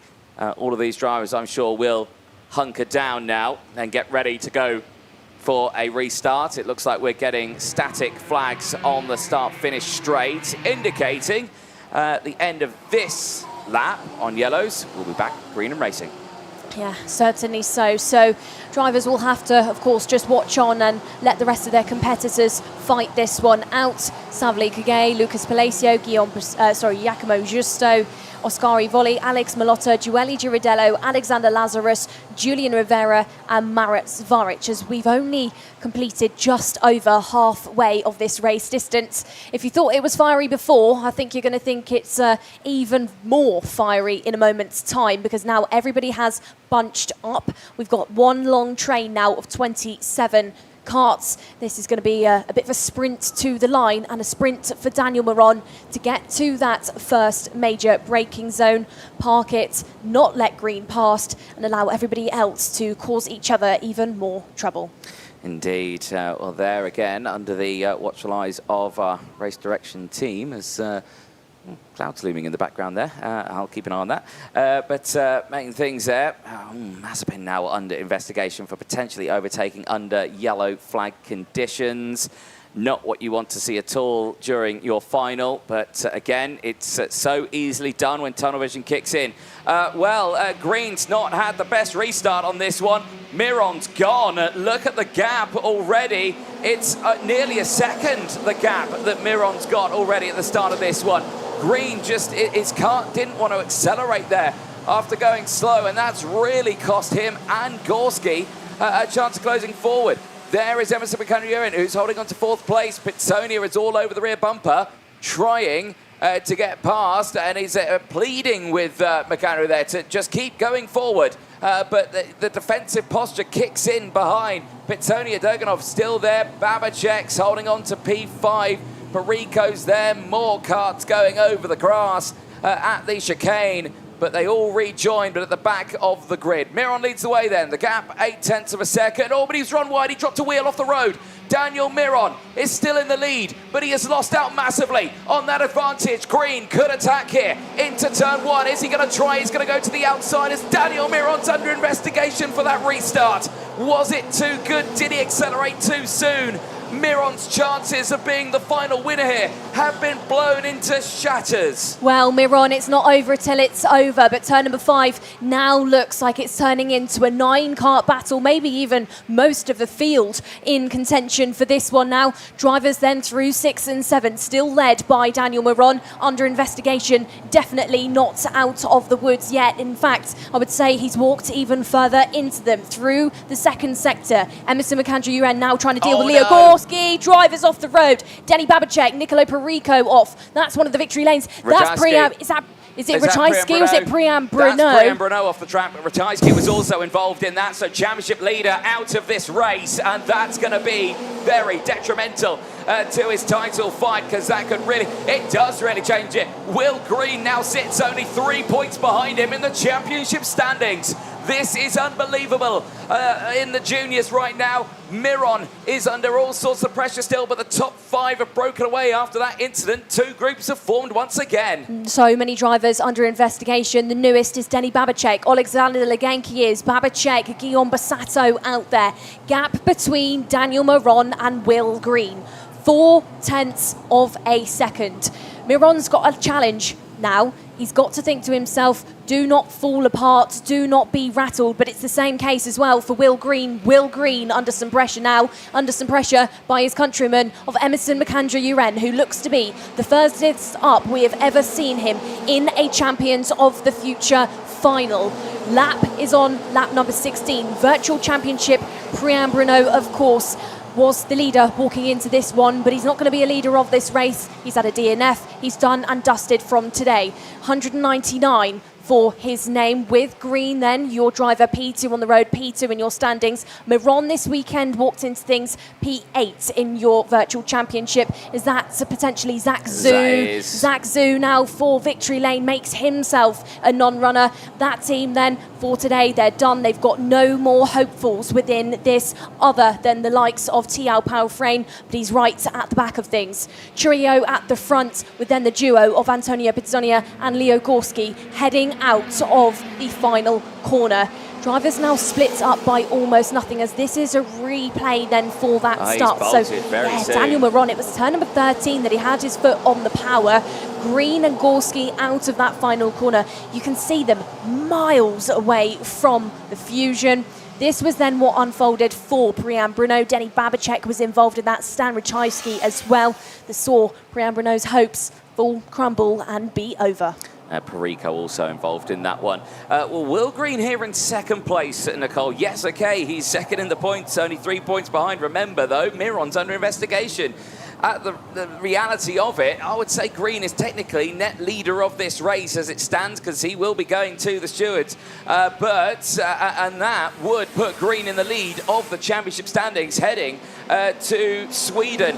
This is very, very interesting indeed. But the fight still is on. Miron hasn't lost out on the lead on circuit, but look at that list of retirements, Nicole. It's only getting larger. That isn't even all the drivers. Lazarus, Rivera and Zaric should be on the bottom of that list as well, but it's not big enough. So it was success at Valencia for Will Green. Maybe it's big success as well, because Miron under investigation. We'll just say that time and time again. It will, of course, be for that race start. Or Stepan Mazepin now muscles his way through. Mazepin, 3 positions gained through turn number 5, as these are the drivers at the back. Ji Haofei, Guillaume Bassato, Tiao Pao Frame that you could just see on the screen, as now Emerson Macandrew-Uren loses 2 positions off the road for Macandrew-Uren, as Gorski gets past as well. Antonio Pizzonia just getting his muscles out and pushes the Tony Kart down into P5. Miron now 3.5 tenths splits up him and the KR, and then we have the Ward Paralin of Pizzonia with the MP right behind him. So 5 different teams now inside of your top 5. It's not over. Penultimate lap of this race, and we've seen time and time again this weekend that it's definitely not over until that line. The gap at the front now edges up and down, as that's another small mistake there for Daniel Miron over the curb. Brings in Green ever so closer. It's now down the inside. Emerson Macandrew-Uren takes a position back again from Pizzonia. Indeed. Look at this fight, though, for the race lead. Miron's on the full defensive here. Green switches to the inside and gets his nose down the inside. Retakes the lead through turn 14 with the last of that board on show now for the field. Here we go. It's ring the dinner bell time in juniors. Gorski tries to squeeze through. They run off the road. Green's out. Unbelievable here. Will Green is out of this final. But now it's Miron in the lead. Leo Gorski's there in second. The ward is there. Here's Makandou Uren. He squeezes through. He's up into third, but he's under pressure from the ward. Pitsonia smacks it down the inside. Makandou Uren's off the road. He's out of this one. Miron leads. Gorski's there. Pitsonia third. And now Fresnelli smacks it down the inside. No one wants to stand on that third spot of the podium right now, but there is Miron. Gorski's still there. They're fine and clear. Who's there in third place? It's Antoine Vinard, who is there in third place on a 14th place gain. It's Miron over the line, but he's under investigation for that restart. Gorski takes second. Antoine Vinard takes third from Antonio Pitsonia. Babacek will finish fifth from Fresnelli. Green takes seventh from Bobrojov. Point ninth. Legenki 10th. That was something. I don't know what that was. That was a final. Miron takes it over the line. Will he keep it, though? That's the question. With that investigation, I can imagine a lot's going to happen over the course of the next few hours here in Mülsen. But Daniel Miron, at this moment, is looking at a light to flag. Priam Bruno will still head to Sweden as the points leader with 199 points to his name, the biggest mover in that race. Give it up for Maxim Bobrojov, 35th to 27th, or 27 place gains on that grid. And, well, finishes that race in 8th place. And Mexican waves out there on the circuit at turn one. Great stuff for the... Is that all support for Felix there? Not too sure. Felix with his flying out. Yes, it is. It's the Felix fan club here in Mülsen. Well, I don't know what's happening right now after this final. Miron knows what's happening. He's going to celebrate for the time being, and that is a great result for him. Smiles all around, but of course, under investigation at the end of that race. We will see them on the podium very shortly. So many investigation flags went out in that race. There's your results. Try to count them. 1, 2, 3, 4, 5, 6, 7, 8, 9, 10. More than 10 investigation flags out there. There's your results. Top 10 we've gone over. Miguel Manzano, I should say, in 11th place from Emerson Makandou Uren at the end of that one, finishing in 12th place. Perico ahead of Durganov. Williams from Samchek. Westwood from Mazepin. Bassato from Giafue. Theo Palfrain from Alessandro Truchot, and Michel Orlando, who rounds out the 23 kart field. Well, what a result that is. Well, there for Priam Bruno, may have retired from that race, but with the dramas that ensued for the rest of the drivers in that one, he still heads to Sweden as the points leader with 199 points to his name. Green with 174, Fresnelli with 175, Daniel Miron there in fourth with 167 from Gorski's 146. Is a great result for Leonardo Gorski to take P2. Antonio Pitsonia, Oscar Roli, Nicolo Perico, Denny Babacek and Remy Samchek round out the field. 10 drivers in that race. Well, here's your highlights. Well, have you got time to go over full 20 laps? Because it seemed to be a highlight on every single one of those laps. The first race start, drama, red flag caused by this incident.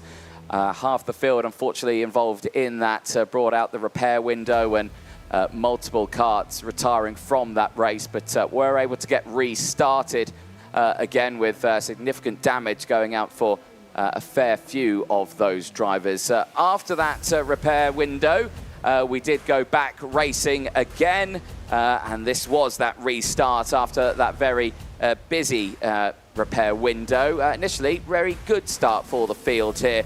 Miron breaking away. It was still drama, though, at the start of that one, which was the first of the retirements. Zadek, of course, didn't get started. I think Julian Rivera, Alexander Lazarus, and Giulio Girardello all caught out in that first lap incident at the very start. Racing continued. Palacio managed to get his name up into the sharp end of the field at the get-go. He was at a very good start there from the fourth row of the grid. Didn't hold on to that for long, though. as Daniel Miron did close back in, went for the overtake in towards turn 1, waved through, of course, as they entered into that. There was double waved yellows, but I don't think he was under investigation for that. Later, we did see the slow procedure come back out with multiple retirements that had happened over the course of the lap. We had to wait for a second restart at that point, but before that, dramas ensuing all over the place. That was Savaleka Gay having dramas that saw, of course, more retirements there. Alex Malota caught out in that incident as well. Malota would retire. Savaleka Gay would retire as well, but later in the race. Gorski able to push his way through. He ended up fighting with Will Green. Green would find his way to the inside and get up into second place, which would bring Perico, Emerson McHenry back into play. And as you can imagine, we were talking about it being tense down there, and tense it continued to be as everyone was fighting at that sharp end of the field. Antoine Venant was in and part of that battle, but not in part of that lead battle. He was able to just sneak through at the very end after gaining 14 places to sneak through to get into third place. And of course, that may change again. So still unsure about on this one. This was the dramatic moments of the later retirements. That one, Giacomo Justo retiring with Oscari Rolli. That did bring out the slow procedure. Oscari Rolli, I think, caught out with a bit of wind knocked out of him from that incident. This was the restart that put Daniel Miron under investigation for a potential jump start at the end of that race. You could see how he nearly opened up a second gap from the field behind. Granted, it may not have been helped by the fact that Will Green's car struggling to get the power down on that restart. That fight continued on, and then for the last few remaining laps of the race, we had an almighty scrap all the way to the sharp end. But not only that, it was slight mistakes from Miron that closed the gap back up. Miron running wide one of the turns, brought the field back into play, which then caused a concertina effect, which resulted in then Priam Bruneau retiring from the race after having drama with the likes of Denny Babacek, Nicolo Perico, and others as well. I think Palacio involved in that incident. But this field continued to fight on. Green getting tussled away, but there you can see drivers getting squeezed back onto the track. Everyone here having the fighting moments. That was Alessandro Truchot getting squeezed out of the fray. Then right at the end, with the dying stages, we saw the race lead. This last lap was something to remember. Green to the inside into the final turn. He was able to get into the lead. But then Miron would fight it back. He would squeeze down the inside. Gorski would try and get the up and under, but it was this moment here, squeezed off the circuit. Green would tumble down, and that would bring everyone back in. That brought Truchot up into 5th place, but again, he's still 5th at this point because then it raged on into the next part. How quickly he was able to close that gap up with how slow the field in front were going. Emerson McHenry was squeezed off the road. That put Pitsonia off the road as well, and through would go the likes of Antoine Venant. So he'll be delighted with that one. Over the line, celebrations going out for Daniel Miron, who puts himself P1 on the road, but as mentioned, under investigation with, well, everyone else in the field on that one. So many investigation flags that came out there for the field. But we will see that podium presentation very soon before the seniors head out onto the track. But before that, we will pass over to Nicole Sutherland. Well then, Anthony, you just called them across the line. We've got Daniel Miron, Leo Gorski and Antonio Pitsonia. Antonio, what a race. Your first podium at this kind of level. Fantastic result for you. Fantastic race as well, which I'm sure, you know, was really busy. Tell us, start to finish for you, what happened? On the start, I dropped about to P10. It was like not quite easy to come back, but since the race is many laps, so we managed to come back to P5. And like in the last 10 laps, was P5 for most of the race, and then on the 2 last laps, I got kind of lucky and went to P3. And of course, when you came into Parc Fermé and you saw the bumper from Antoine Venant in front of you, that he would have that P3 snatched away, it would be given to you, you know, happy. What was the thoughts when you saw that in front of you? I was quite happy for myself, but like it's not easy for Antoine Venant that lost the podium because he obviously did a really good race. started quite from the back and he came back to P3, but I'm pretty happy for me. But of course, for you today, we are going to see you on the podium for the first time this year. Antonio, congratulations. And we're just going to swap you over there with Leo Gorski. Leo, firstly, congratulations. This weekend brought you a team change. First weekend with MP. First time we're seeing you on a podium at this level. So from start to finish, that race, tell us about it, because it was incredibly busy, right? Yeah, we had the red flag in the race. I was actually off. And I think my front, something is wrong with it, because in the left corners it was barely turning, but all right. And then I was just following green, trying to push with him, trying to catch Miron. And then it was the slow flag that kind of brought the whole pack together. And then I got back to 5th. And then there was gravel on the grass, on the track. And then everyone like slid off, and I just switched back them. And I was just trying to get Miron in the last lap, but then it was so slippery that I made one mistake. I hit the curb a bit, and then he had a big gap. But I'm honestly really happy of the weekend. It was a good week for me, and I hope many more will come.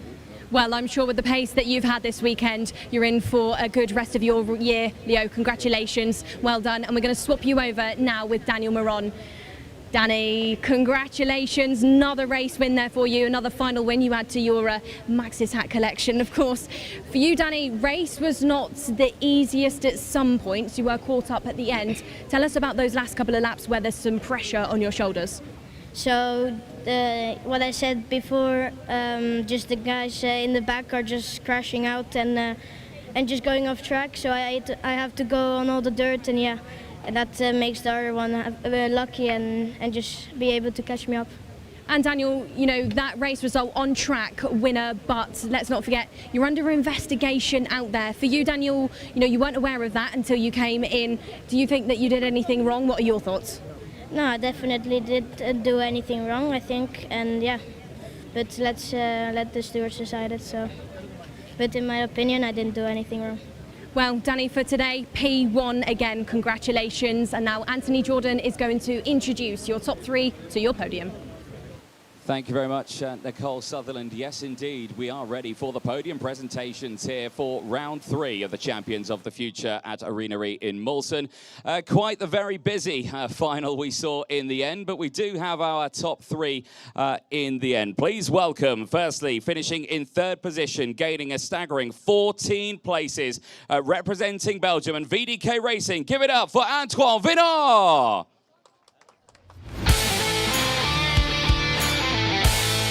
So I think it's happened again. No one's told me someone's got a penalty. So I need to find out who's in 3rd place very quickly.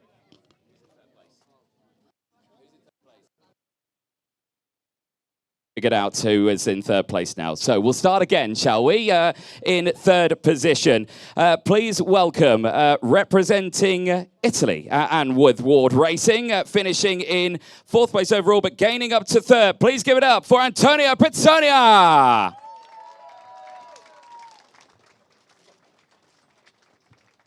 In 2nd position, please welcome onto the podium, representing MP Motorsport. Give it up for Leonardo Gorski.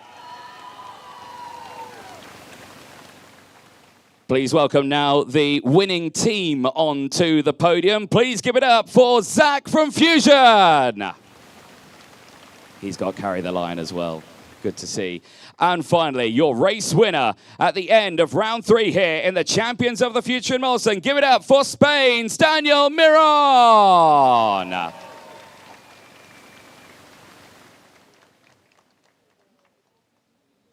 A great end to the racing here. We will now listen to the national anthem of Spain.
Big round of applause for your finalists in OK Junior here for round 3 of the Champions of the Future. We'd now like to welcome onto the podium James Garner to present the winners' trophies. Firstly heading to 3rd place, Antonio Pizzonia. Great end to Antonio, and again, sorry about that at the start, it's happened again. The 2nd place trophy heading to Leonardo Gorski. The team's trophy heading to Fusion Motorsport. And finally, the winner's trophy heading to Daniel Miron. A superb end to the racing here. Drivers, lift those trophies nice and high up in the air for me, please. Nice big smiles at the end of a very busy day of racing in the sunshine here. There we go, perfect. And then we'll squeeze you all on the top step of the podium as well. Zach, if you want to join them as well, squeeze in nice and close. Nice big smiles in the sunshine here. The rain held off in Mülsen, Germany for us on finals day on a Saturday with, of course, a very busy next week ahead of the field. Right then, Zach, you probably want to duck and cover at this point, as Mark, if you want to provide the bottles there for the drivers. And time to cool down then for them as they protect the helmets and trophies. Smart decision. Right then, drivers, are we ready? Are we steady? 3, 2, 1, champagne! Well, there we have it, and thankfully didn't get the cameras there at the front of the grid. A great end to the juniors. One more final to go, though. Seniors in the OKs, they're coming up next. Well then, Fusion with NP and Ward as your OK Junior final winning teams. Of course, next up we'll head into our last race of the day, our seniors, for their longest and probably their most spectacular race of this weekend. Final for these drivers, 23 laps in total, 30 kilometres around this 1.3 kilometre 14-turn circuit here in Mülsen, Germany, which has provided so many impeccable races so far, but also so many races that have provided DNF after DNF for some drivers, disqualification, drivers cutting over the grass and providing with us some entertaining yet pretty busy racing. You just saw that from our juniors where we had 12 drivers fail to finish. Let's see what our seniors bring to the cards. Of course, championship is on the cards for many of your field. Championship this weekend has changed for your seniors. When we walked into this weekend here in Germany, it was Dean Hugendorn that led things, but James Anagnostiadis has now made himself the protagonist of your field of seniors with only 5 points now separating himself and Hugendorn. So far, within your OKs at your previous rounds, your winners have been in the form of Dean Hugendorn at Le Conca and Noah Baglin at Valencia. Other podium sitters so far this year have included Schaufler and Gustafsson, with Anagnostiadis and Lev Krutulov as well. This is the category that you're looking at then. OK Racing, it's for drivers 14 plus. 83 drivers have joined us for this weekend in this class, with 31 nationalities represented across the course of this grid. Of course, power units for these drivers, 125 cc's, an output of 39 horsepower, and minimum weights for the drivers, including the driver and the cart, is 150 kilos in total. Fastest drivers we're going to have so far this weekend. Heaviest drivers, of course, with the tyres on board of that Maxxis Prime option. We've not had any wet racing so far this weekend. 6 tyres were allocated for these drivers throughout that long run of qualifying heats that we saw. Of course, they head into things with 4, and then at some point yesterday or this morning during those Superheats, they did decide to deploy 2 brand news. But now for this final, we go completely new sets of tyres as we go racing for these final laps of the day. Certainly do. Senior final, next one to head to the track as they get themselves primed and ready for this race. We saw a very busy junior final there, as I think busy is an understatement, as the seniors will be, I'm sure, giving us another great show of action out on track. Tension building, though, down there on the grid, with the last of the drivers just making their way to it. And what a build-up has been for the field here. For James Anagnostiadis is chance to take the lead of the championship standings grows ever closer, and in fact actually coming into today he's already taken that away from Hoogendoorn. Here is your grid though for the final 36 drivers, all started with James Anagnostiadis and Benjamin Magnac on that front row of the grid. Henry Domain and Illy Christian go from row 2 with Noah Baglin and Zach Drummond on row 3. Michael McGoy and Davide Bataro, they go from row 4, from Valeria Villapiana and Yindra Paschal on row 5. William Kalija and Lev Krutilov on row 6, from Dean Hoogendoorn and Garo Canal on row number 7. Nicholas Schaufler and Bosco Arias go from row 8. They will see Luke Tal and Marco Gast on row 9. Evan Purcell and Vladimir Vanikov go from row number 10. They lock out the top 20. Manuel Maguez and Therese Babichkova, I hope, is going to be out there. I heard reports that she might not make an appearance on the final grid for this one. We'll have to wait and see. Clara Kowalczyk and Aaron Garcia go from row 12. Filippo Sala and Mateusz van der Kerkhoff go from row 13, with William Marshall and Zarif Rekal on row 14. Oliver Kinmark and Angelina Simmons lock out the top 30. They go from row 15. Victor Stalmack and Rafael Ballard on 16. Gilles Herman and Aston Sharp on 17. Antonio Coscianella and Ludovica Mazzola round out the grid on row 18. A lot of work to be done from the back of that grid, but it's not impossible as they get themselves ready to go for this race. Tension, of course, as we've mentioned, has been building dramatically throughout the course of this weekend. And in the seniors, it's no different story. James Anagnostiadis leading the points now by quite a way from Dean Hoogendoorn. Lev Krutilov from Zach Drummond, ahead of Noah Baglin, who rounds out the top 5. Benjamin Magnac, who starts on the front row of this grid, should see some extra points go his way as he sits 6th with 107 points to his name, ahead of Yindra Paschal's 101, Illy Christian with 88, Nicholas Schaufler with 87, and Filippo Sala, who rounds out the top 10 with 77 points to his name. Let's head down to the grid and over to Nicole Sutherland. Well then, Anthony, last grid walk of the day. We should have 36 carts, but I do believe we've only got 35. Somebody on our anti-pole side further back is missing. But we're going to start this grid walk with our front row. James Anagnostiadis. James, did you watch the junior final? I did, yes. Thoughts? Chaotic. Thoughts on whether or not the senior final is going to be similar to that or not? There's a chance, but I hope not. Okay, and for you, of course, starting at the front, you're definitely not going to want the start that we had from our juniors. For you, approaching into this race, mindset when trying to fend off these names around you, what's that looking like?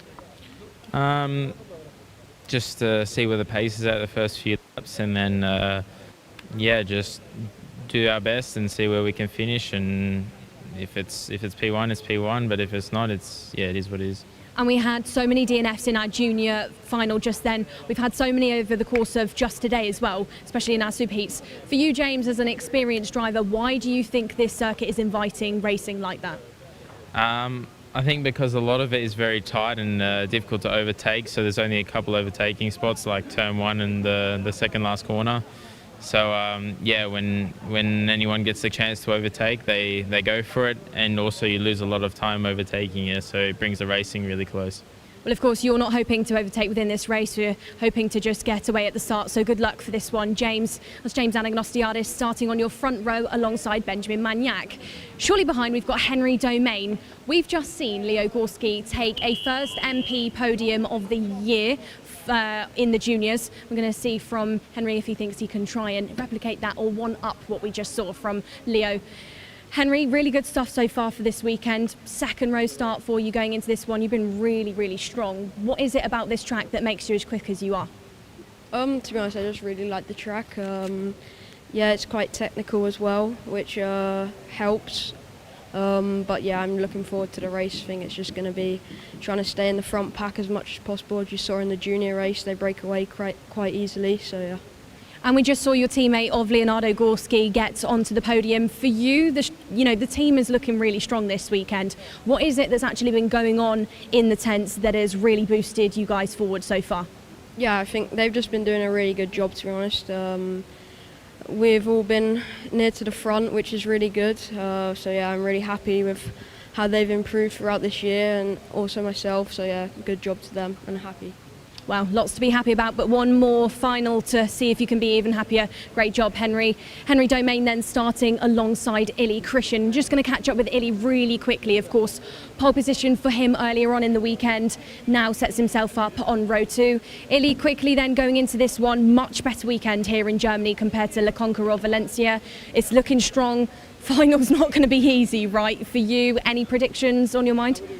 Well, seeing how the junior race went, I don't know what to expect, but it's definitely been a good weekend. I hope to do a good final. And in this final, lots of names around you. Drummond, Baglin starting right behind you. You've seen both through those racing. Both of those drivers really quick, can be aggressive at some points as well. Thinking about that at all? Well, it's definitely not going to be easy, but I'll just do my best to get past, and if it works, it works. If it works, it works. Great job so far this weekend, Illy. 1 minute board is shortly going to be shown to our drivers then. These are your groups of OKs, your best of the 83 that entered into this weekend. 1 minute has shown. I'm going to leave the grid and I'm going to go back up to Anthony Jordan.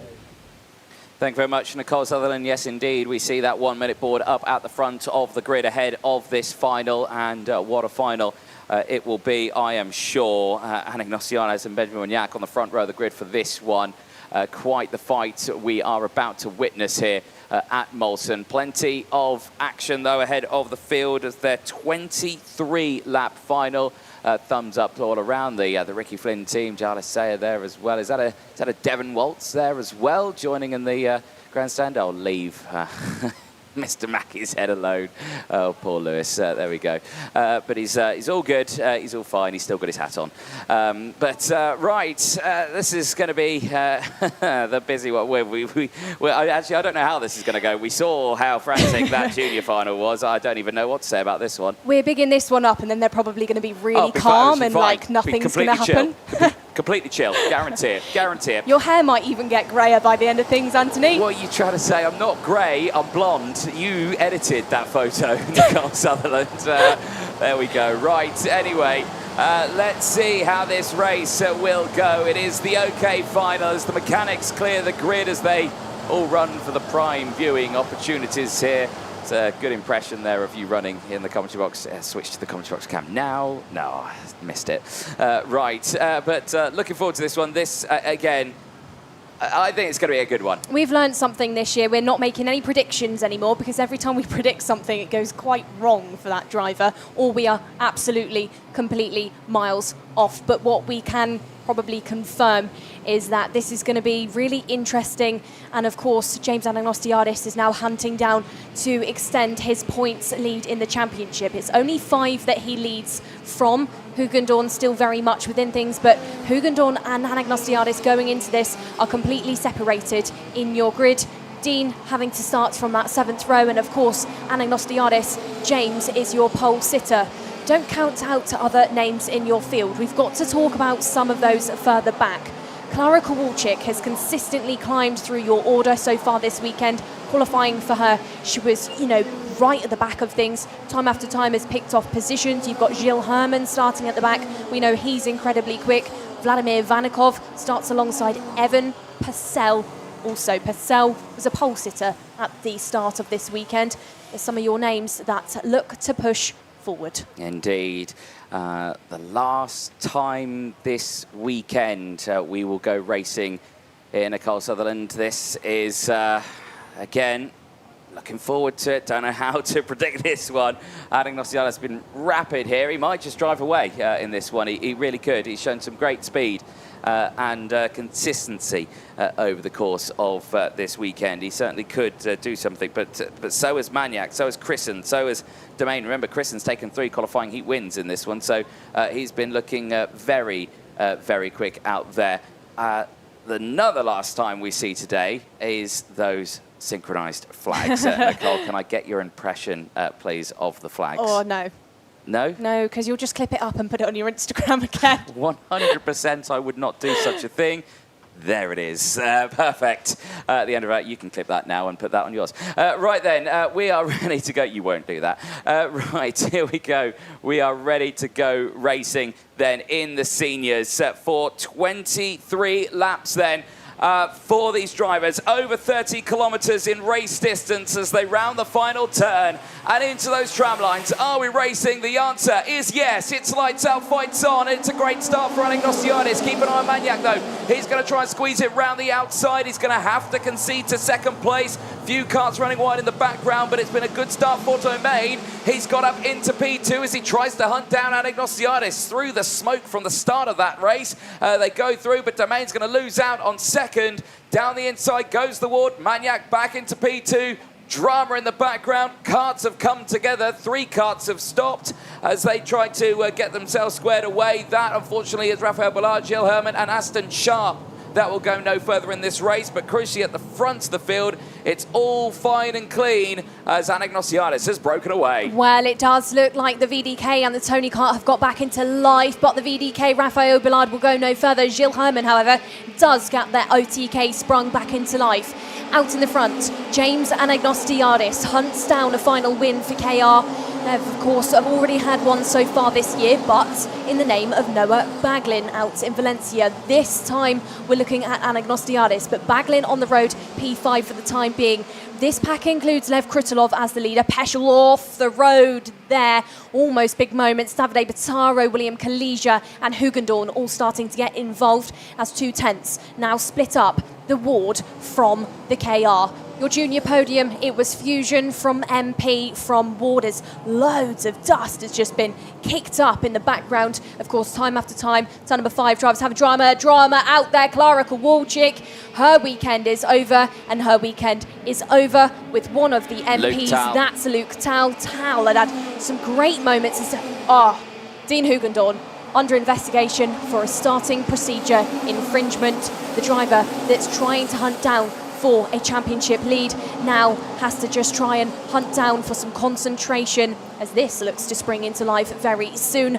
Magnac on the charge. Magnac trying to make himself the leader, the commander, the king of this final. It certainly is. Magnac right on that rear bumper, of course. Hugendorn winning the first final out in Italy. Baglin winning the second final. In Valencia, contact with the wall. Another victory lane out of the race. The 283 of Manuel Maguez goes no further as his final abruptly ends at the looks like the entrance to turn 6. Well, it's not been the day then for the victory lane camp. Maguez out, and of course in your junior final we had Priya Bruno and Zach Zhu have DNFs as well. In towards turn number 1 now, Zach Drummond looking to park the bus. Davide Bataro is in this fight as round the outside Kalija tries to give it a go. New race leader here now, Anthony. Lap number 5 of 23 have had the change between Benjamin Magnac and James Anagnostidis. Baglin is the last driver in this train. So Noah, fastest driver on the track, makes himself the 4th in this, but it's Henry Domain and James that he looks at for the time being. How do these 4 play this one out then here, Anthony? Do they look to give themselves some more time, push away from everybody, really give themselves that breathing air, or is this going to turn into a fight? What we do know, fight on between Henry Domain and Noah Baglin. Domain loses the position. Baglin now into P3 as Christian also tries to look to get stuck in. Indeed. So Magnac in control of this race. Anagnostidis, Domain, Baglin have switched. Baglin to 3rd here, closing in on his teammates with a chance of getting that P1 away. Could very much be possible, but a long way to go in this one. And, well, Magnac looking like he's starting to break away just that little bit there at the front. The gap's up to now nearly 0.3 of a second. More dramas have happened out there. Vladimir Vanikov, Angelina Simmons have had drama out there, as now it's changed once more. Well, look at that. That is quite a significant change. Baglin's up to 2nd place. Domain there 3rd. Anagnostidis down to 4th and out of the podium spots. Christen's closed in as well, and look at Magnac, he's clear now by 0.8. Well, Magnac, Christian and Henry Domain have not had a podium so far this year. None of them have got inside of the top 3. Only Anagnostidis and Baglin have achieved that. Baglin at best obviously had that race win in Valencia. At best for James it was a P2 out in Le Conquer. Now they're both hunting down to try and find their way past the ward of Benjamin Magnac, who's, just been really, really strong so far this weekend. He's, not drawn any negative attention towards himself, no penalties out there for him. He's been really calm, really controlled, and really just looks like he enjoys driving round this really tight and technical circuit. So top 5 still looking to try and break away. Nothing really hopeful for the time being for Krutulov and Drummond, who are your next 2, but they have fallen away from this field of drivers as Anagnostidis now look to just have a look there on Domain. Of course, it was not enough. He's not managed to suss anything out just yet. Take that back. Turn number 6 and 7. That's where it happens. Oh, Henry Domain right up in the air. Domain airlines deployed there. Christian gets closer and closer. Domain, however, is going to say, nope, do you know what? I'm going to have the position once more. Christian down the inside, side by side with Anagnostidis. Gets frustrated, said, go, chase, go and get the likes of Henry Domain, Noah Baglin, and your leader, of course, Benjamin Magnac. Yeah, that gap's come back down to 0.7 of a second, but it's only very slowly coming down here. This fight, though, for 4th place, yes, it's all very exciting, but guys, you're not fighting for a podium spot here. You need to work together and try and close back in on Domain, who has broken away now and has got a significant advantage from the 2 drivers behind, scrapping away. Action further back as well. Drivers pushing up. Filippo Salo and Mateusz van der Kerkhoff are pushing through the field. This is more action going on. This is a nice little scrap, but for a lot further down, Via Piana, Michael McGoy fighting away. Gabriel Canal just squeezing his way through as well, but this is down in around 17th, 18th and 19th place out there. At the front of the field, though, action still rages on, but Magnac's lead still holding firm, 0.7 of a second. Baglin's doing everything he can, but it's not enough, I think, at this moment. No, a lot calmer from our first final of the day with the juniors. Everybody looking quite settled at the moment, but we're not in that halfway race distance just yet. This is the fight going on between Schaufler and Dean Hugendorn. We've not really seen a direct battle just yet. Schaufler just trying to work something out here, trying to probably calculate what's going on the clock as well as what's going on in front of him with the lines taken by Dean Hugendorn. Curb ever so slightly kissed there through turns 8 and 9 for Hugendorn, as under investigation now for the 2nd time within this race. It goes from bad to worse for Dean. He was under investigation for a starting procedure infringement. Now he's being looked at for cutting the circuit. Yeah, indeed. There are 4 investigation flags out there. Unfortunately for Hugendorn, he has 2 of them. So, yeah, quite the difficult race you're seeing there. Still raging on. Gotta say, Christian here might have a chance getting up into the top 4, but here's Anagnostidis down the inside. That attempt back, squeezes through past Domain and gets back up into 3rd place, and he's back on the podium spots as well with that. A solid start and solid middle point of this race as they are on lap number 10 now of 23. Nearing that midway point. How is the battle at the front going? Well, Magnac and Baglin, the gap's down to 0.6. It's closing, but we'll have to wait a little bit longer. Yeah, for Magnac out there in the front now, it's all going to be about execution from here. He just needs to try and hold it together, but he's not held that lap together because Baglin has now managed to take away a 10.5 as Christian manages to take away the position from Henry Domain. So Christian up into P4, and Anagnostidis now is given a couple of car lengths to try and play with. As Baglin, in this stage of the race, this is where he turns the dial up on Benjamin Magnac. Now goes fastest, as whilst that's unfolding, Kalesia is now under investigation for cutting the track. This is a switch between the driver of Great Britain and the driver of Ukraine. Lev switches out with Drummond. Drummond now passed. Maybe these two could look to chase up to Domain, Christian and Anagnostidis, because they did cost each other a bit of time there whilst those overtakes happened.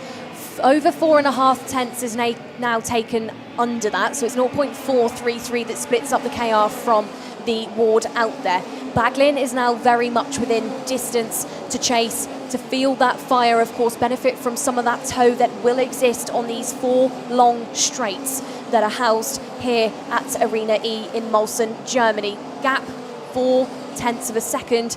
actually through that second sector, Maniac's found something slightly because he gives himself another half a tenth, as Purcell is the newest driver to be put under investigation for causing a collision. So many names within this race, Anthony. So far we've had 7 in total being watched at. Indeed, and all these drivers here focusing on one thing. There are your retirements. That's quite an extensive list again, even in this senior final here. Look at the gap now that's forming. I think Anagnosiadis and Christen here really need to focus on the fight for their position. 3rd place, that is what I think what they're going to be aiming for here. They could still close 5 seconds. I mean, if Banglin closes in, I mean, he's there. Banglin and Maniac could fight, but I mean, if there's no fight between the two of them, they're not going to lose out a lot of time, are they? No, and of course, Baglin's a smart driver. That's why, of course, last year he was a junior world champion. He's not going to do it in a silly position where he's going to cost himself and Maniac to lose all of that time to Anagnosiadis and Christen, because he knows that those two drivers are fast, they can race, and they will be well within the mix if they fall backwards. So Baglin's still playing with that gap. It's now under 6 tenths. It's 5.5 that now exists in between these two. Now goes back up to 6. So these two drivers just dancing back and forth. Plenty of race less distance left to go, though. 9 more laps exist for Baglin and for Benjamin Maniac to try and work out this race lead. Of course, for Maniac, this would be his highest up race result that he's had so far this year by quite some way. Baglin's already had a final win out in Valencia. Results-wise, you know, for Maniac, he's not even existed inside of your top 10, neither at Le Conca or Valencia. No, indeed. Well, he scored a good chunk of points in the final in Valencia. No, sorry, Maniac. Valencia was P4. Yeah, 34 points he gained there. So he still had a good run, but like you say, not stood on that podium, let alone the top step of it so far this season. So this would be a very strong position for him. Replay here. This is a bit earlier on in the racing. And that is unfortunately how we lost the retirement there of, unfortunately, Manuel Miguez. Yeah, it was Manuel Miguez at that point, wasn't it? Yeah, 31st place for him. That was quite the shaky one for him. And then we saw those fluttering of overtakes. Baglin through the inside there as another car was unceremoniously being dragged off the track just then. Still, it is Maniac leads the way from Baglin. 0.4 of a second is the gap. Anagnosiadis and Christen still there. 3rd and 4th place from Drummond. Domain there has just lost out to Lev Krutilov. That's a 6th and 7th place. Schaufler has just lost out to Hugendorn. That's at 8th and 9th place. But Taro still rounds out the top 10 as it stands. This is that Schaufler battle. Schaufler, Hugendorn at the front of it. And Davide Bataro just behind, but this is the fight just inside the top 10. So where Hugendorn is currently sat on the road, P8 with those 5 places that he's gained, virtual championship-wise, still is P2. Anagnosiadis leads things with 210 points. Hugendorn P2, Baglin now into P3 with Drummond still P4. Krutilov has dropped to P5, but Maniac, Christen and Peschel then concluding your top 8 so far with the way this race currently stands. This is the fight for the race lead then, Anthony. This is going to heat up very quickly. It wasn't going to be over until the very last moments for Benjamin Maniac, and it's not going to be over within this lap because just within the first couple of corners, we have had Baglin shave off 0.5 of a second, and in karting terms, that could mean the absolute world for Benjamin Maniac. We're looking for a clean pass to be executed for Noah Baglin. Baglin still hunting down, still the shadow on the shoulders of Maniac. Through that second sector these drivers will go. It's now 2.5 tenths that split up these two. That is nothing for Baglin. Baglin will be able to find that as we now head through lap 17 of 23. Turn number 13, turn number 14 will be picked up. These drivers running all of that speed over that final rumble strip, back under the start-finish gantry, then in towards that second corner, that first major braking zone. And Noah Baglin's now found it here, Anthony. Was 2.5, now it's under 2 tenths. Noah Baglin's going to give it a go to try and make it 2 consecutive final wins this year. Indeed, let's see if it will pay off though. That gap's still holding. Maniac's done a good job here at maintaining the pace here. Consistency has been the key to his game this weekend in Mülsen. Ward Racing outfit has been looking strong on that parallel machine, and once again he's opened the gap up. He's quicker in that second sector. Drama in the background though, drivers going off the circuit, and once again it's a familiar number that's been caught out there in this final. It's a lot further down in the field though that has happened. Valerio Villapiana really struggling this weekend in this final. Right then, still on this fight, and Baglin again in that third and first sector is faster, but it is the second sector where he is struggling, and that's the most technical part of it. That is where Magnac has been showcasing the speed, and it looks to be out there at turn 4 and 5 where he can really get on the power nice and early, and that's the most crucial part because that's into a braking zone, of course, at turns 6 and 7. Yeah, second sector is where these drivers really focus on the rotation of the kart. These corners come at them so quickly as that down the inside. There it is. There it is, the race lead change for Noah Baglin and Benjamin Magnac. But how does Magnac respond? He's not going to stand down to that. He's going to try and chase once more. He's got to sit and settle for P2. He's got to just have it and hold on to it for the time being. Baglin looks over his shoulder and knows that that big lunge wasn't expected there by the Ward. Turn number 13 came from absolutely miles away, and you can just see with the position on the steering wheel by Benjamin Magnac, the way he just moved the kart out the way. Don't think he expected that whatsoever. No, I think he was already committed to the turn in there, and then he felt the little bit of contact there and then just eased it out the way, gave the room, and Baglin went through. So they lost no time there to the drivers behind, which is why I was thinking Anagnosiadis and Chrisen are going to need to just battle this one out between themselves for third place, and still themselves are holding firm on that one in third and fourth. However, Zach Drummond closing in the background could make things nice and interesting. Anagnosiadis here, though, in third place, is still looking at a lead in those championship standings, heading to Kristianstad. Is there dramas there for Ili Christian? He's slowing there, and he was smacking the steering wheel, and Drummond's closing in. Is there a problem on board that Tony Kart machine right now? Because Drummond is right on the case, is closing in rapidly. Is he going to lose out on fourth place here? That could be disastrous for him, as these two, the leaders, absolutely fine and clear now. They've opened up. Baglin looking to take a second consecutive win as well. Drummond sent it on Chrisen there into 13. He could sense there was weakness, and he pounced at the opportunity. I think there's something wrong here for Ili Christian. In the course of that lap, he's way off the pace. He's lost a second. He's a second slower than Zach Drummond and James Anagnosiadis. I think there's something going wrong with that Tony Kart out there. Is it power? Is it maybe tyre for Christian? Christian now is off the road. Is Christian down in towards the barrier? Maybe it's a brake problem for Christian. Looks like he's gone off at turn number 5, has gone straight on over down towards the barrier. There you can see the Tony karts. There's just drama out there, and he went to the back of the kart. Maybe some damage on there. He's gone straight into the barrier. Has Ili Christian maybe had a brake problem out there? Possibly so. I mean, not usual to see a kart suddenly slow down like that so quickly over a short amount of time. That is such a shame for him. That confirms then Anagnosiadis in third place on this final lap. But Baglin here has done everything he's needed to do over the course of this race. He's only needed to gain one spot. This was that change. No drama there between them. Yeah, ran a little wide and all of that, but nothing untoward there to concern any damage that may have caused that going off. I think it was literally just the kart was fading at that point of the final. Noah Baglin here, though, at the front after starting 5th place, is going to gain 4. And he's going to look at 2 consecutive final wins in a row in the Champions of the Future. Over the line, it's Baglin who wins in Germany, as he will head to Sweden now, moving up to 3rd in the championship standings. Hugendorn, with that last position gain, secures 2nd still by only 1 point in the standings. But Baglin here is your race winner in the final. Well, plenty of action then still awaits the drivers over the course of this season.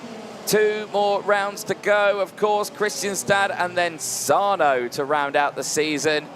But for these drivers here, the job is done. And for Noah Baglin, as he makes his way back, obviously off the racing line, he's picking up all the debris he can on those tyres to help get that kart over the minimum weight that it needs to be. A strong performance at the end of that one. Cool, calm, collected drive with only one major overtake needed for that P1. And Baglin's done it, and thumbs up again there for everyone in the grandstand at the end of the racing here. Smiles all around, though, at the end, which we'll see then. James Anagnosiadis head to Sweden with the points lead. 210 points to his name with that third place. Baglin takes the win ahead of Magnac, Anagnosiadis from Drummond, Krutilov from Domain, Hugendorn from Bataro, Kalija from Schaufler, Garst from Arias, Sala from Peschel, Canal, Magoy, Kinmark there as well inside that area. Van der Kerkhoff rounds out the top 18. Marshall from Coscianella. All of these drivers gaining places here, by the way, as well. Big movers through the field. Coscianella being the biggest. 15 places gained to finish in P20 ahead of Via Piana. Stalmack, Mazzola from Racal and Purcell. Herman rounds out the top 26. There is your points at the end of that one.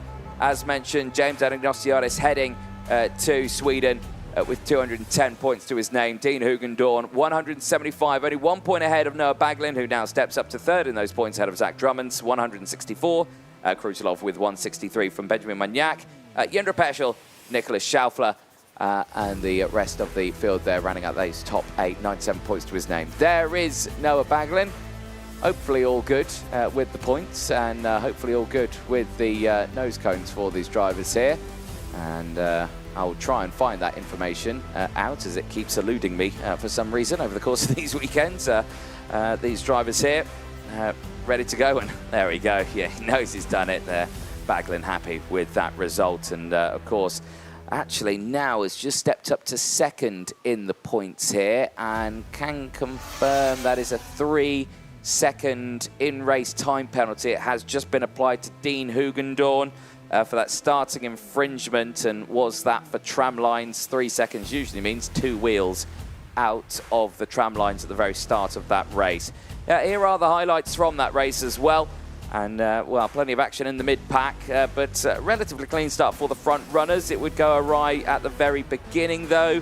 Aston Sharp, Raphael Ballard out of the race. There was one more driver that got caught out with it, but they all managed to get started up again. I think it was Gilles Herman who was able to get restarted in that race, and he managed to finish in P26 at the end of that one.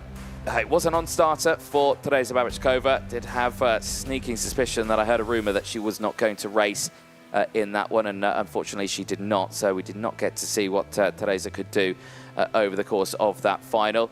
Rest of the action happened there through the bus stop chicane. Everyone trying to gain those places, and as we were talking about those big movers there, Filippo Sala was a big mover, 12 places gained. Oliver Kinmark, 12 places. Antonio Coccinella, 15 places gained. Ludovico Mazzola, 13 places gained as well. So again, big movers through the field, as a lot of drivers just getting caught out again on that exit of turns 4 and 5. It comes up really quickly, and then we saw the Kowalczyk and Tal fiasco, and you could see heavy damage there to Luke Tal's kart, and unfortunately his kart going no further. There was Manuel Maguez out of the race, another one of the victory lane drivers, unfortunately retiring from that final, and put a lot of drivers into a worse state, as well as we had drivers going off the road left, right and centre through that bus stop chicane.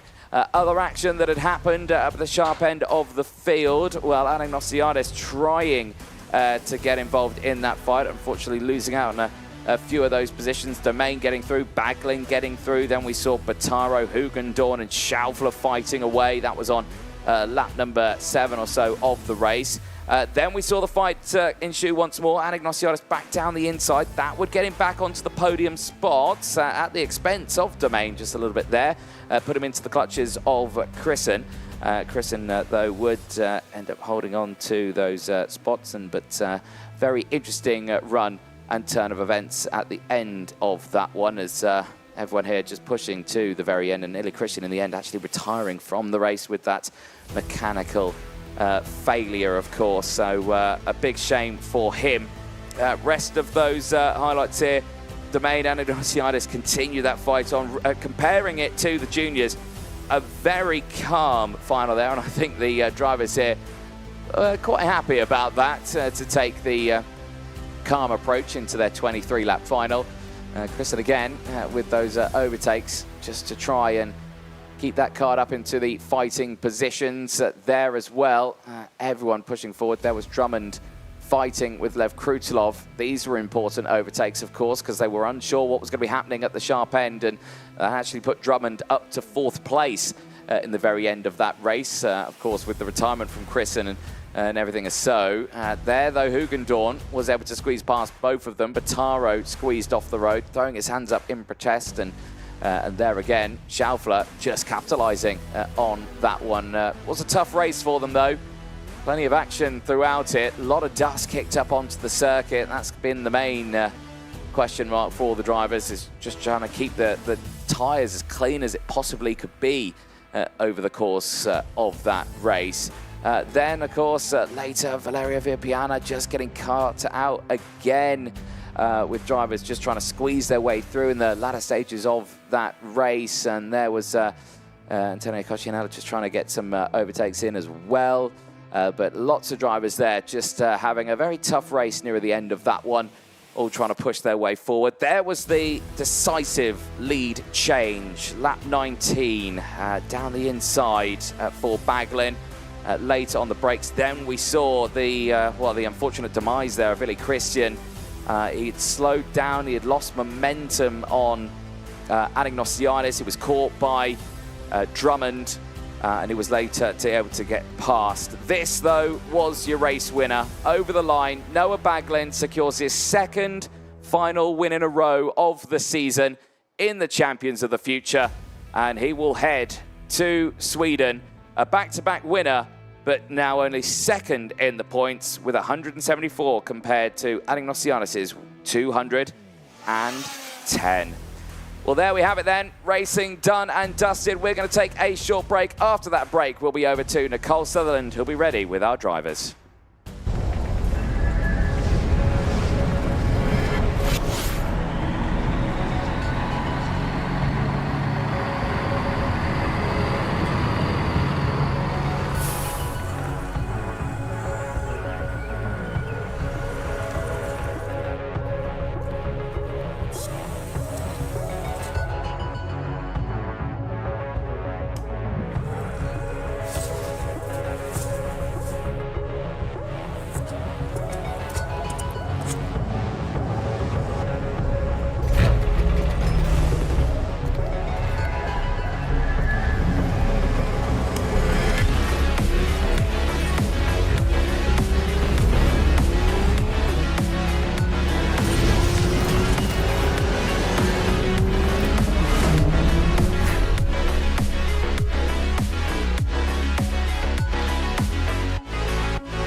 Well then, last race of the day done and dusted, and we can confirm that James Anastasiadis will leave Germany with a P3. James, for you, maybe not the race result you would have wanted, but the weekend result extends a championship lead now for you, so good regardless of that final? Yeah, I mean, it was a tough final. Obviously, we've been really quick all weekend, but yeah, we just didn't have the speed in the final, and then the incident with Henry and halfway through the race didn't help at all. And but yeah, still a podium and good points for the championship. And that incident with Henry, for you, who was at fault at that one, how did that actually play out in your eyes? I don't know, to be fair. I think it was a bit of 50-50. You know, I went in and then his nose cone got stuck in my rear bar.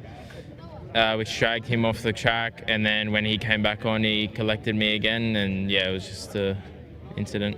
Yeah, just one of those. But today, of course, James, we can confirm P3 for you. Congratulations. And we're just going to swap you over now with Benjamin Magnac. Of course, we have had good race results so far for Benjamin Magnac. It's been in a final P4 at best. Benjamin, good race result here for you. You know, P2 is still really good. You were looking at that race lead. So can you tell us what the thoughts are after being overtaken by Baglin? Yeah, no, not much. Obviously, you know, we did a really good race, I think. You know, we were leading most of it, so, you know, I couldn't have done much more when he overtook me.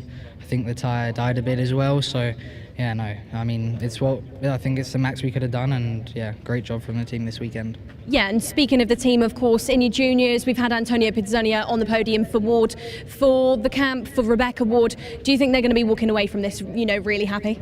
Yeah, you know, they're great people. And yeah, definitely, you know, they're really happy no matter where you finish or this, but with 2 podiums, they'll be really happy. Well, more opportunities shortly to come, of course, here at Mülsen. Great job this weekend, Benjamin. And now we're going to speak to the driver that was the greatest of all seniors this weekend. Again, Noah Baglin takes a final win. It was one at Valencia. Now, Noah, it's one here in Germany. Really good stuff there for you in the final. You had to be really patient, right, when chasing down Benjamin, and tell us about how that pace was deployed.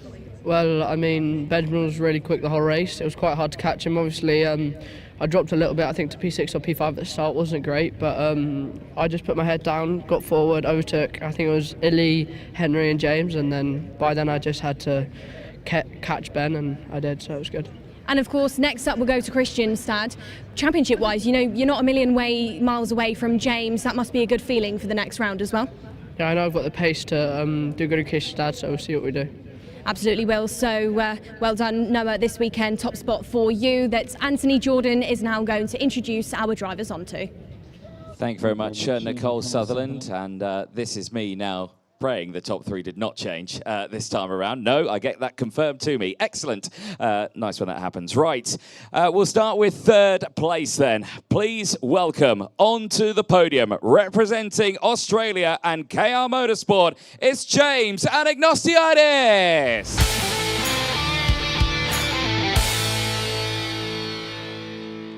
Superb effort for James there, finishing in 2nd place and his first podium of the season in the Champions of the Future. Give it up for Ward Racing's Benjamin Magnac.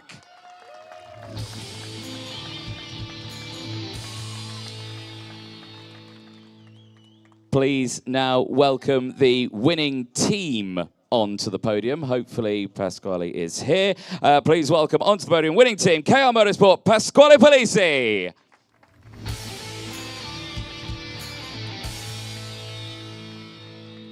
And finally, your race winner at the end of the final here for round 3 of the Champions of the Future, getting 4 places, representing KR Motorsport and Great Britain, it's Noah Baglin.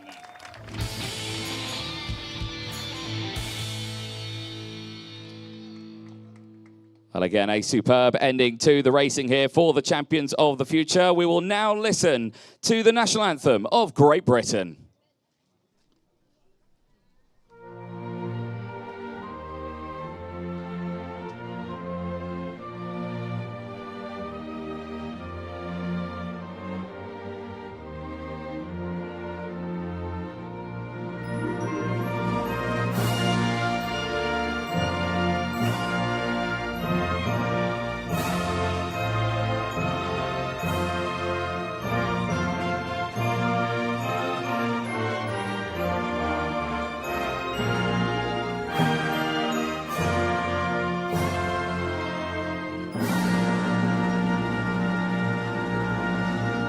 A big round of applause for your top 3 in the senior OK category. Would now like to welcome Jesse's from Max's Tyres to present the winners' trophies. Firstly, heading to 3rd place, James Anagnostiadis.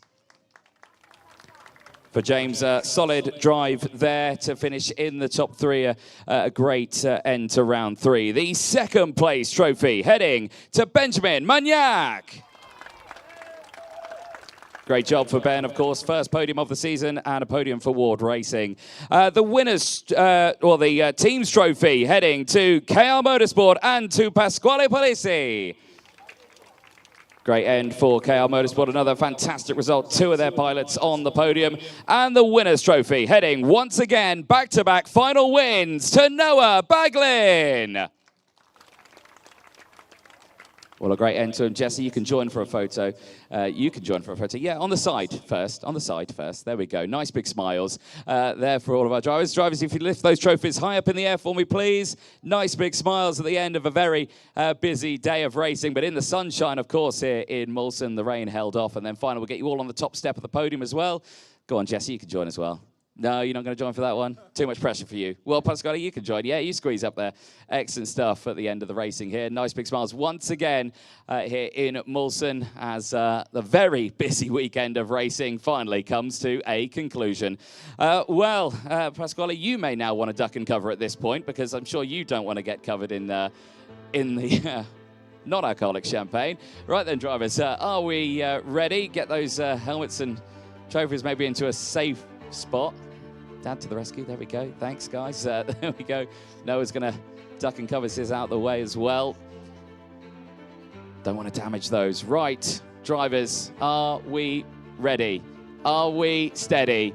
3, 2, 1. Champagne! Well, there we have it here for the champions of the future. Round 3 is done, and the field will head to Sweden, to the Kristianstad circuit there for that 4th round, which will see James Ananiosiadis leading the standings. From myself, Anthony Jordan, and Nicole Sutherland, we'll say goodbye here in Mülsen. We'll see you for round 4 in Sweden.